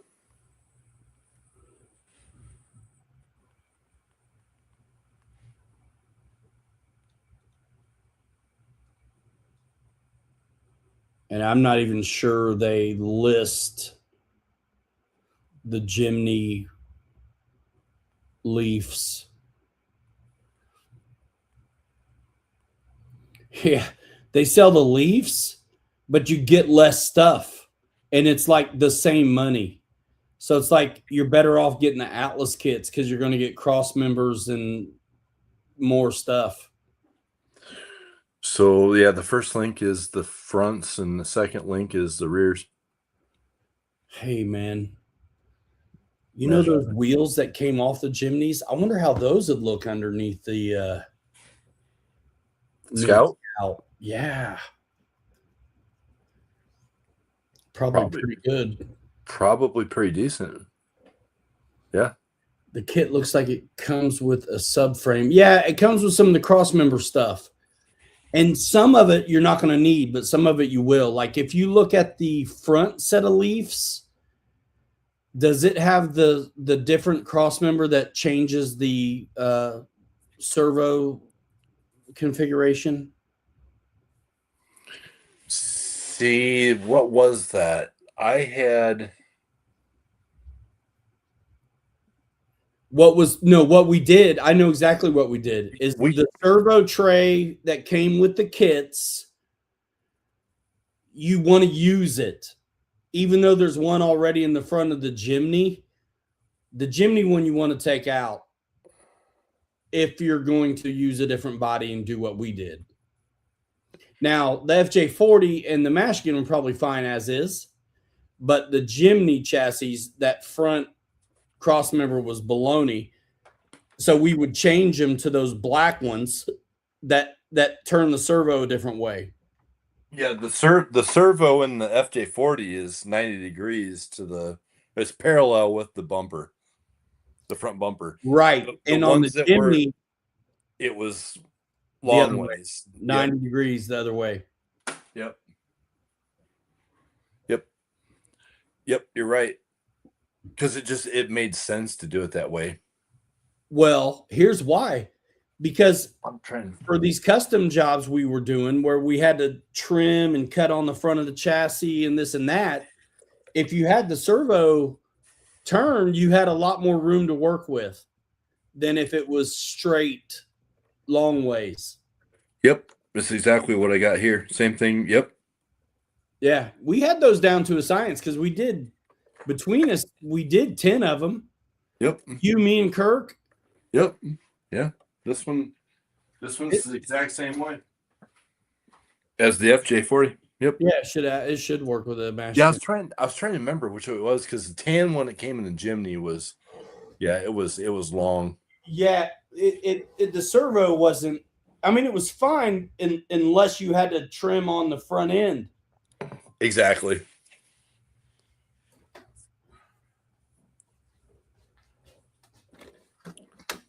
There's the mash again. This thing is a dusty piece of garbage trash right now. Oh, jeez. What's up, Fred?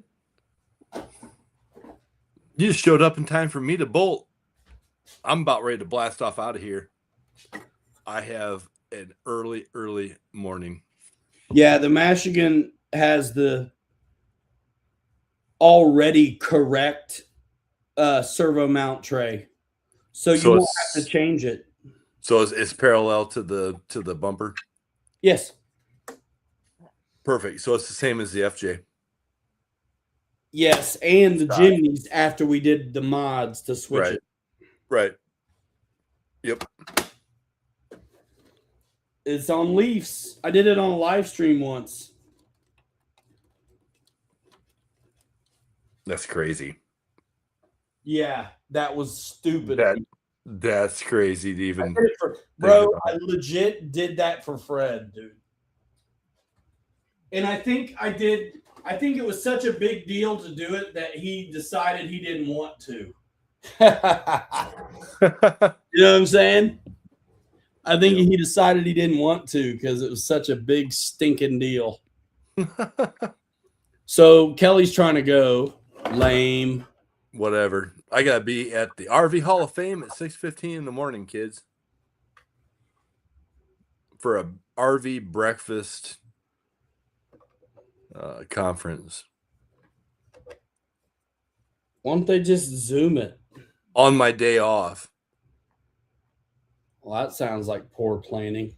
Don't look at the driver. He's wrong. But that's going to be all right, dude. Oh, yeah. That's going to be all right. I'll be curious. I want to see. I got to get those files. I want to see how the bumper fits onto that one versus the garbage trash one that we got. I think we're going to want to use the garbage trash bumper for the back. Really?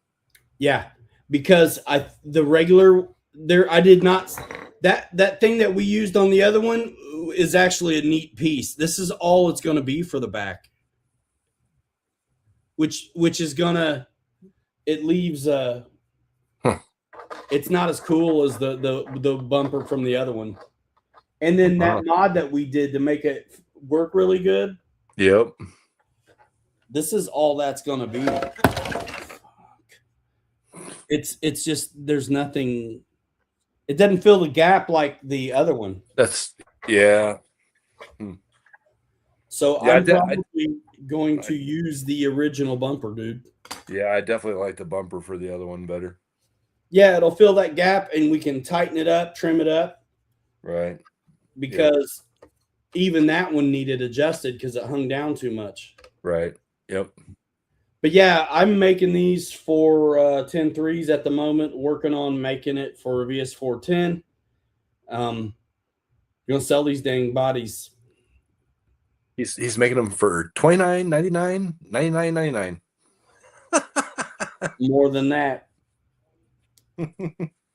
But honestly, Sweet. man, I'll the way I'm thinking about it, it's like these things you can buy just the body, or let me build a kit, man. I'll put a roller together. I'll put, hey, you want a VS410 and you don't have one and you don't want to build one? I will. We get your motor in it, the whole deal, whatever you want to do. That's right, man. Exactly. So that driver's perfect in the Corvair, but it sucks for in there. Too small. But the seat's screwed to the skid and the guy's glued to the seat. So screwed and glued. He's screwed and glued, brother. He's screwed and glued. On that note, I'm screwed and glued and leaving, man. Kelly's out of here. I'm not going anywhere right now. But yeah, stick around, man. Take care of your peeps. Say here, I'm putting you on the spot. Dude, you're gonna put me on the spot. All right, guys. You need athletic support. If you need athletic support, I'm here. Thanks for coming by. You guys let me know who wants to buy what. It's all for sale. Bro. I promise that we'll have a run video of my brand new precious little SBR soon. I'll go get it dirty. And yeah. Until then, keep your batteries charged. Don't run out. Don't run out of juice. And we will see you in the next one next week. So take care, guys. Ryan, thanks. Bye. Appreciate it. Yeah, man. See you later. I will talk to you guys later. All right, dude. Holler at me. We'll figure out this weekend. Yep, Sunday it should be. Maybe I'll remember my remote for the stuff I bring next time. Right. And I'll, not bring your new receiver. So yeah. All right, man. I'll see you guys later. Have a good night, guys. Later. Later. Sleeping Beauty's got to go, y'all. Yep, that's right. I'll text you at 5:15 in the morning when I get up. I'll just be going to bed. Yeah. Later. See ya. Shenanigans. I won't stay too long. Good times. That's what's happening. If you did not see our video from Sunday, it went out Sunday, I think it was. And you can see us having fun with the big SCX6 and Vertex 6 with the IJ Jeeps. And little Corvair hung in there with them. And that was fun. So, yeah, I am going to keep on printing something. Most of you guys know us, so you know how to get hold of us. We are legit, trying to turn these things around a little bit. So, we're making what we have already. And I feel like it makes sense to just kind of crank them out and let it be. But there's also the potential for a little bit of discussing custom things too. Squeaky wheel gets the oil, right? In a way. So yeah, we started a Shopify, and right now there's a couple things on there, and there will be more all the time. But when you watch the show like this, you don't have to wait for a website to tell you. We've already told you kind of what we're trying to move, and we're just trying to move stuff so we can keep it flowing. I'd like to move some stuff so I can take advantage of new releases when they come out and stuff like that, so we can run stock runs before we go making them right. So probably not doing files, because you can't really do the files. That IP is basically it's protected, and it's too bad, but I get it. Especially with the IJ, you can't do a damn thing with the files there unless what you've made is your own independent add-on. But like with Bezrodny's files, we can't really alter them and sell them. So we could kind of tell you what we've done number wise to them, and that's one of the benefits of hanging out here in the community. We'll tell you, we'll mess around and tell you by accident, even if we don't want to. Yeah, man, the CAD was on my list, and now I gotta learn Shopify. And the irony there is going to be, it's like I'm gonna do all this work on Shopify, and no one's gonna buy shit anyway. But okay, whatever. Get that ball rolling, and then I'll get on the CAD stuff. Yeah, there's so much stuff I want to do.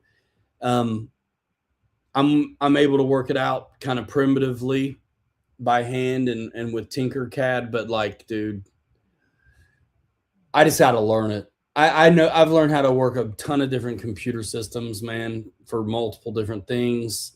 None of it's been that, but I just got to do it. Because once I do it, then I can rock. Like the systems I'm working now, I can fly through. And when I was learning them, I was like, what in the world? So I can do it. The Corvair bodies, I mean, probably that's why I'm trying to sell the ones that are done. I don't want anyone breathing down my neck for the deal they're going to get. The FMS Leaf Springs are a retirement project. I get it. I mean, the Corvair is available right now. There's one of one. Everyone's an art project. I forgot to tell Kelly that when I create these listings, you have to give it a SKU. And so the first product on the RC3D Fab Factory Shopify was Kelly's files. And so the SKU number is RC3D FF007. Because why start with one? That's lame. Predictable. Too predictable. What if you scan something and turn it into a file? The whole thing is full of what ifs, dude.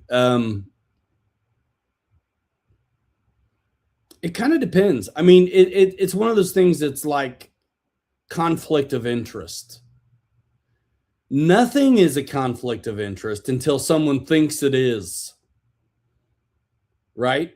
Until it's been recognized as such, it doesn't exist. So I think it's fine until there's a problem. It depends what you're doing. Depends how successful you are at it. Depends how you market it. Depends how you list it. You know what I'm saying? Like the mounts and things that I want to come up with are going to be unique to the bodies they're going on. I mean, ideally, this is my goal. Whatever bodies I decide to make, I want to have mounts designed by us that work on multiple chassis. So, for example, the Corvair on a 10.3, a VS410, a Stance, a whatever, a Red Cat, Gen 8, whatever, right? Like the popular stuff. And then if somebody wanted to print their own Corvair, they can. And if they want the mounts, they can get them for cheap. At that point, yes, we would sell the files. But the Corvair itself, I can sell the body finished, but I can't sell the files for it.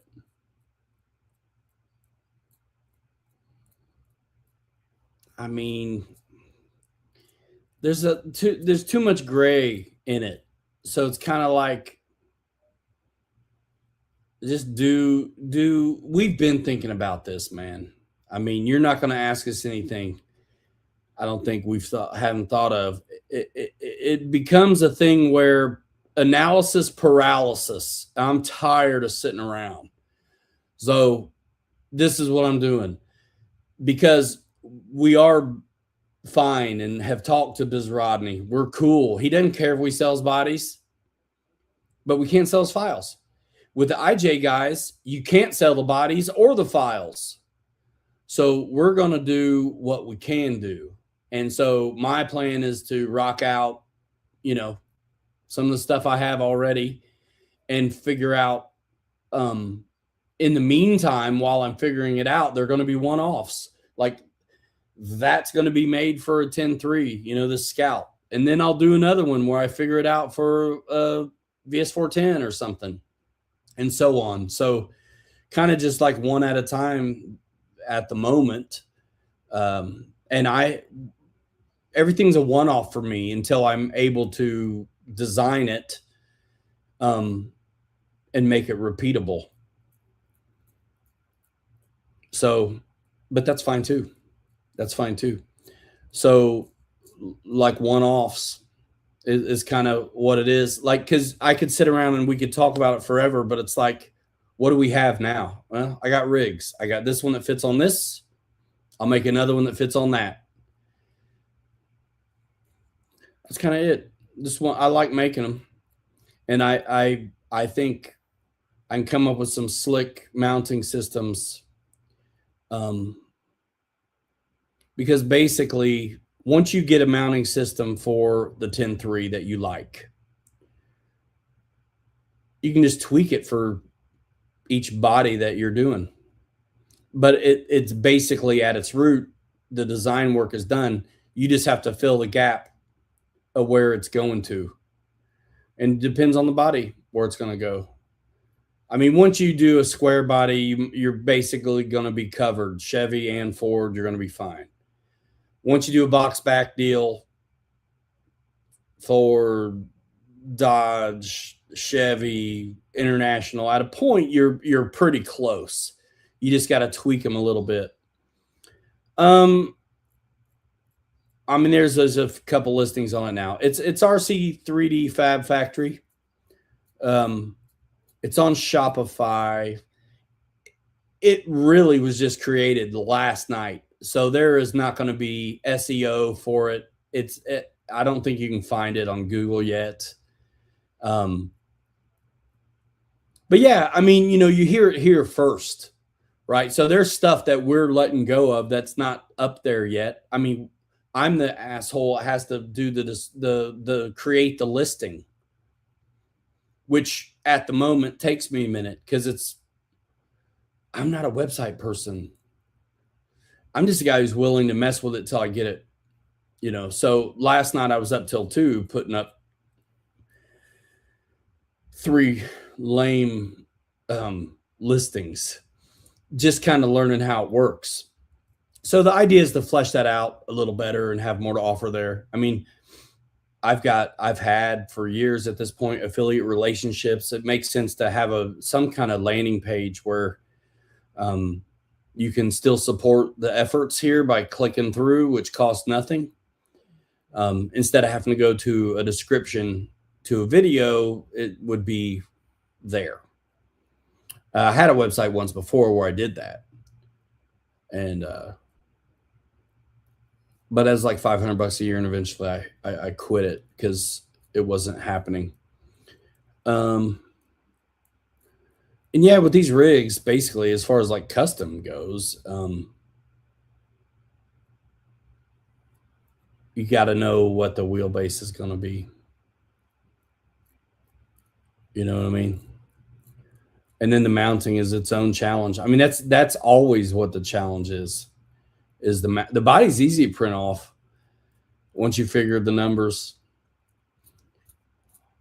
How am I going to stick it to it? And then sticking it to it's one thing, but sticking it to it so you can get to the batteries another. So you got to be able to get in there. Or with the regular trucks, a lot of times I'm doing a toolbox to hide the battery in. And I'll just bolt the son of a gun down. You know what I mean?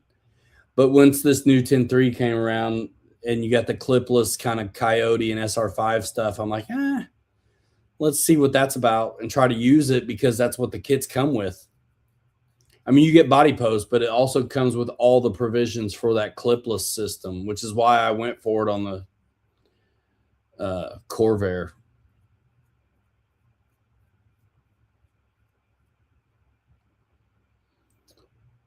All right. That's going to do it. Thanks so much, everybody. Holler at me. Yeah, we'll see, man. It's going to be slow going, but it's isn't an overnight deal. And Kelly was so hot on the IJ and then not able to really monopolize on it because of how locked up it is. So there's momentum from that steam, which just pivot into what we were talking about originally. Once I built my first one, I've been talking about mounts since I built the first Land Rover, which I'd let it go. So, you know, if you follow on Facebook, join RC3D Fab Factory Facebook group, post up what you're doing. Whether it's 3D printed or not, it's fine, man. If it's rock crawlers, surface stuff, that's kind of the surface page, right? The RC3D Fab Factory.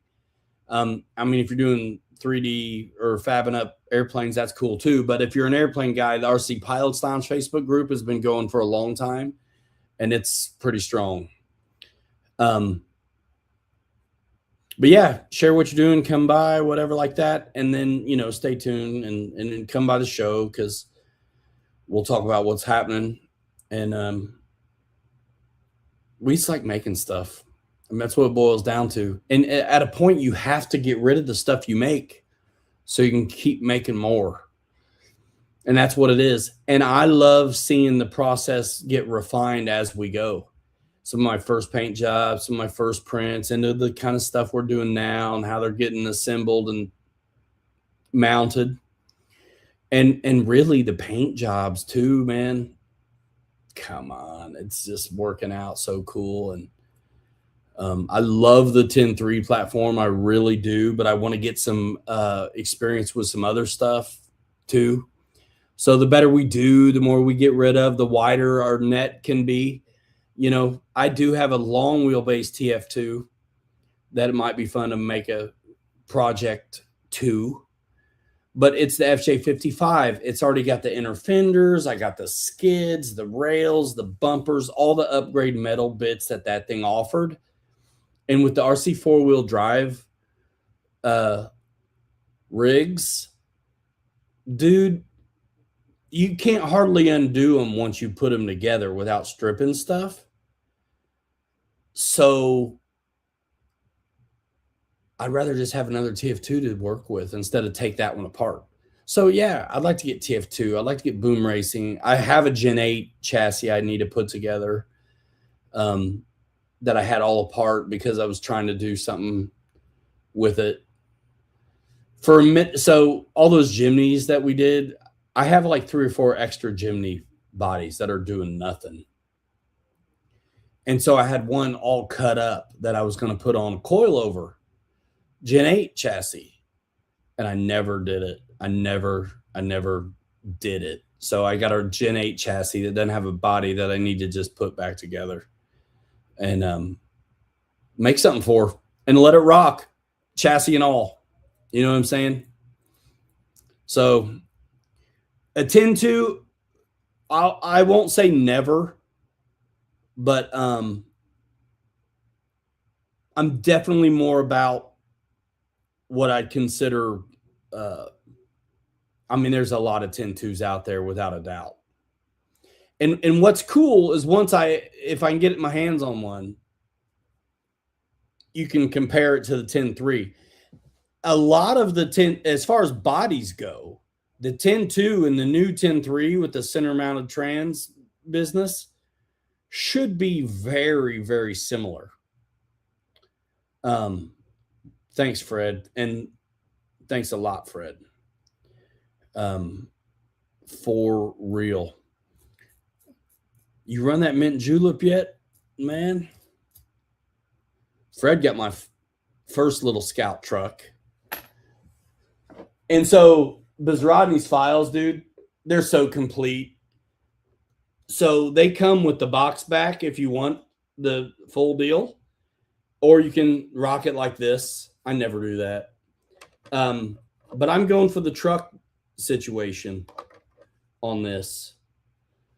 And I'm working out the interior and things like that to keep as much of it as I can. If it was a leafer, I'd be able to keep this whole floor in the back here, but it's not. So, got to do some things. Fred's got you got like 10 of them. Nice. Yeah, I mean it's definitely something to put on the list for sure. You know, I'm trying to work with the stuff I have already and that I'm interested in, you know. My new Vanquish Origin Classic that's got the derp system, which means the inner fenders and the shock towers are all together, and it's part of the body mount system as well. Bro, if we can figure out, hold on.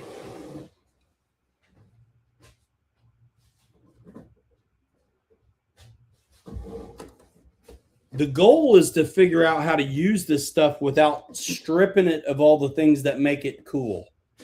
So this is the new VS410, which is different than the old VS410 because of all the stuff it comes with. So this thing's fantastic. Nice rock rails, inner fenders, bumpers, all of it is super dope. Okay. This VS410 actually has inner fenders and stuff that the older ones didn't have, and it's got this real nice skid package and rock rail. Also, you see the hole right here at my finger. That's where the pin goes to hold the body in, and it's on the front and back that way, right there. So in a perfect world, whatever I work out for the VS410, I'd like it to work on this. So I don't have to strip, because I won't do it. I will not strip this awesome stuff off to put something else on here because this is so well appointed. So you can see the back bracket here. has this business, and that's where the hole is that receives the pin. And same with here on the front. So that retention pin, I'll just put one in without the body. It's awesome.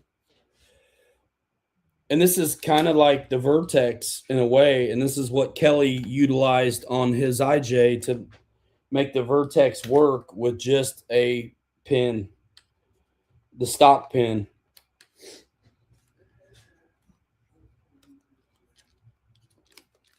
That is the pin right through the inner fenders.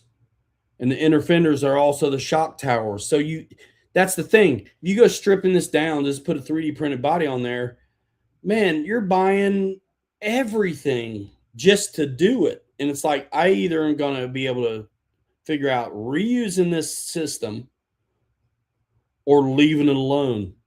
That's it. But yeah, that's the pin on the back. And there's the pin on the front. And that pin runs right through those cool brackets right here. You can see the hole. And right there. So that's the kind of stuff that's worth scanning and dragging into the software. You got to create a template of this spacing. Have it in there as well in one of your layers for designing. And I think the chassis too. And then your body that you want to make needs to go in there and get sized up and figure out how. I think you scan these bits separately and put them where they need to be to fit right there.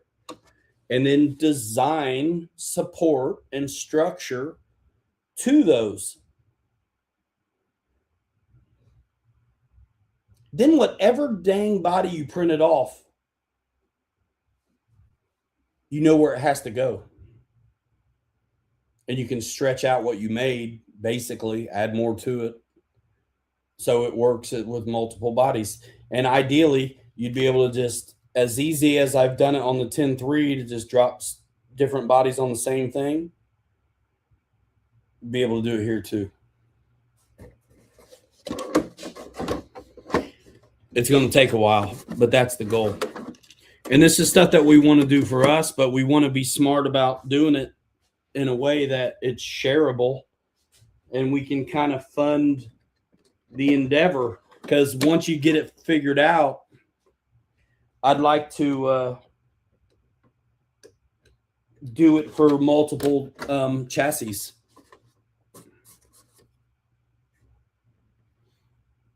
The ice cream truck is crazy sick looking.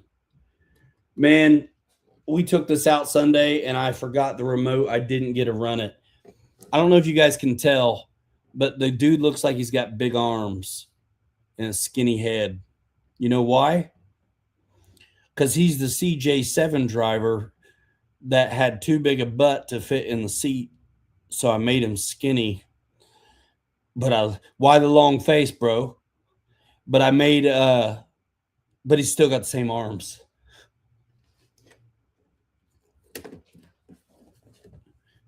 Can you see him?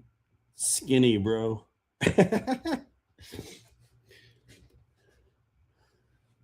Skinny.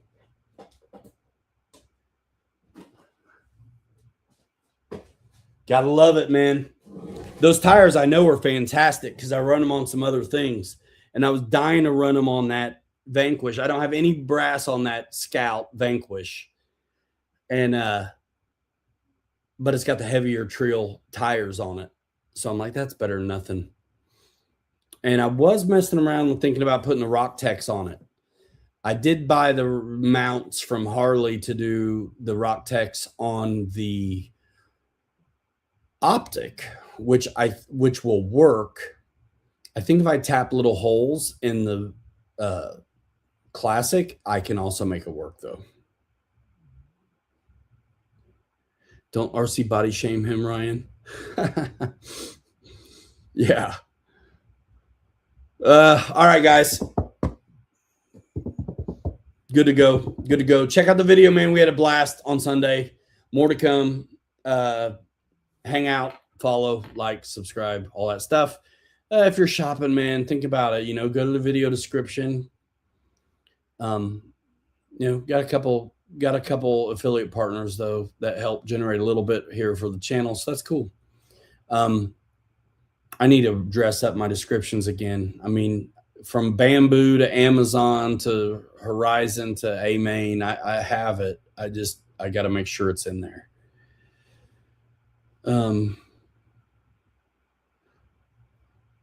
The ice cream trucks. Yeah, and anybody interested, man, if you know me already, the Shopify is something we're kind of creating, but it doesn't have to be that way. Especially if you've been around for a long time and you know how to get a hold of me, we can do it different than that too. It's going to be a learning curve, figuring it out. But, we're going to post these off as one-offs, post these up as one-offs until we get it figured. So I'm going to keep printing Scouts or Corvairs. Whoever makes the most noise is going to get it first. You know what I mean? But for now, 101s are what's available. 101s, 007s. We'll see you in the next one. We're out here in 5. Hanger Rats forever. We'll 3 you later. You're too good to be forgotten. Can you believe it? I got a helicopter. And we'll see you next time. Bye now. Boom.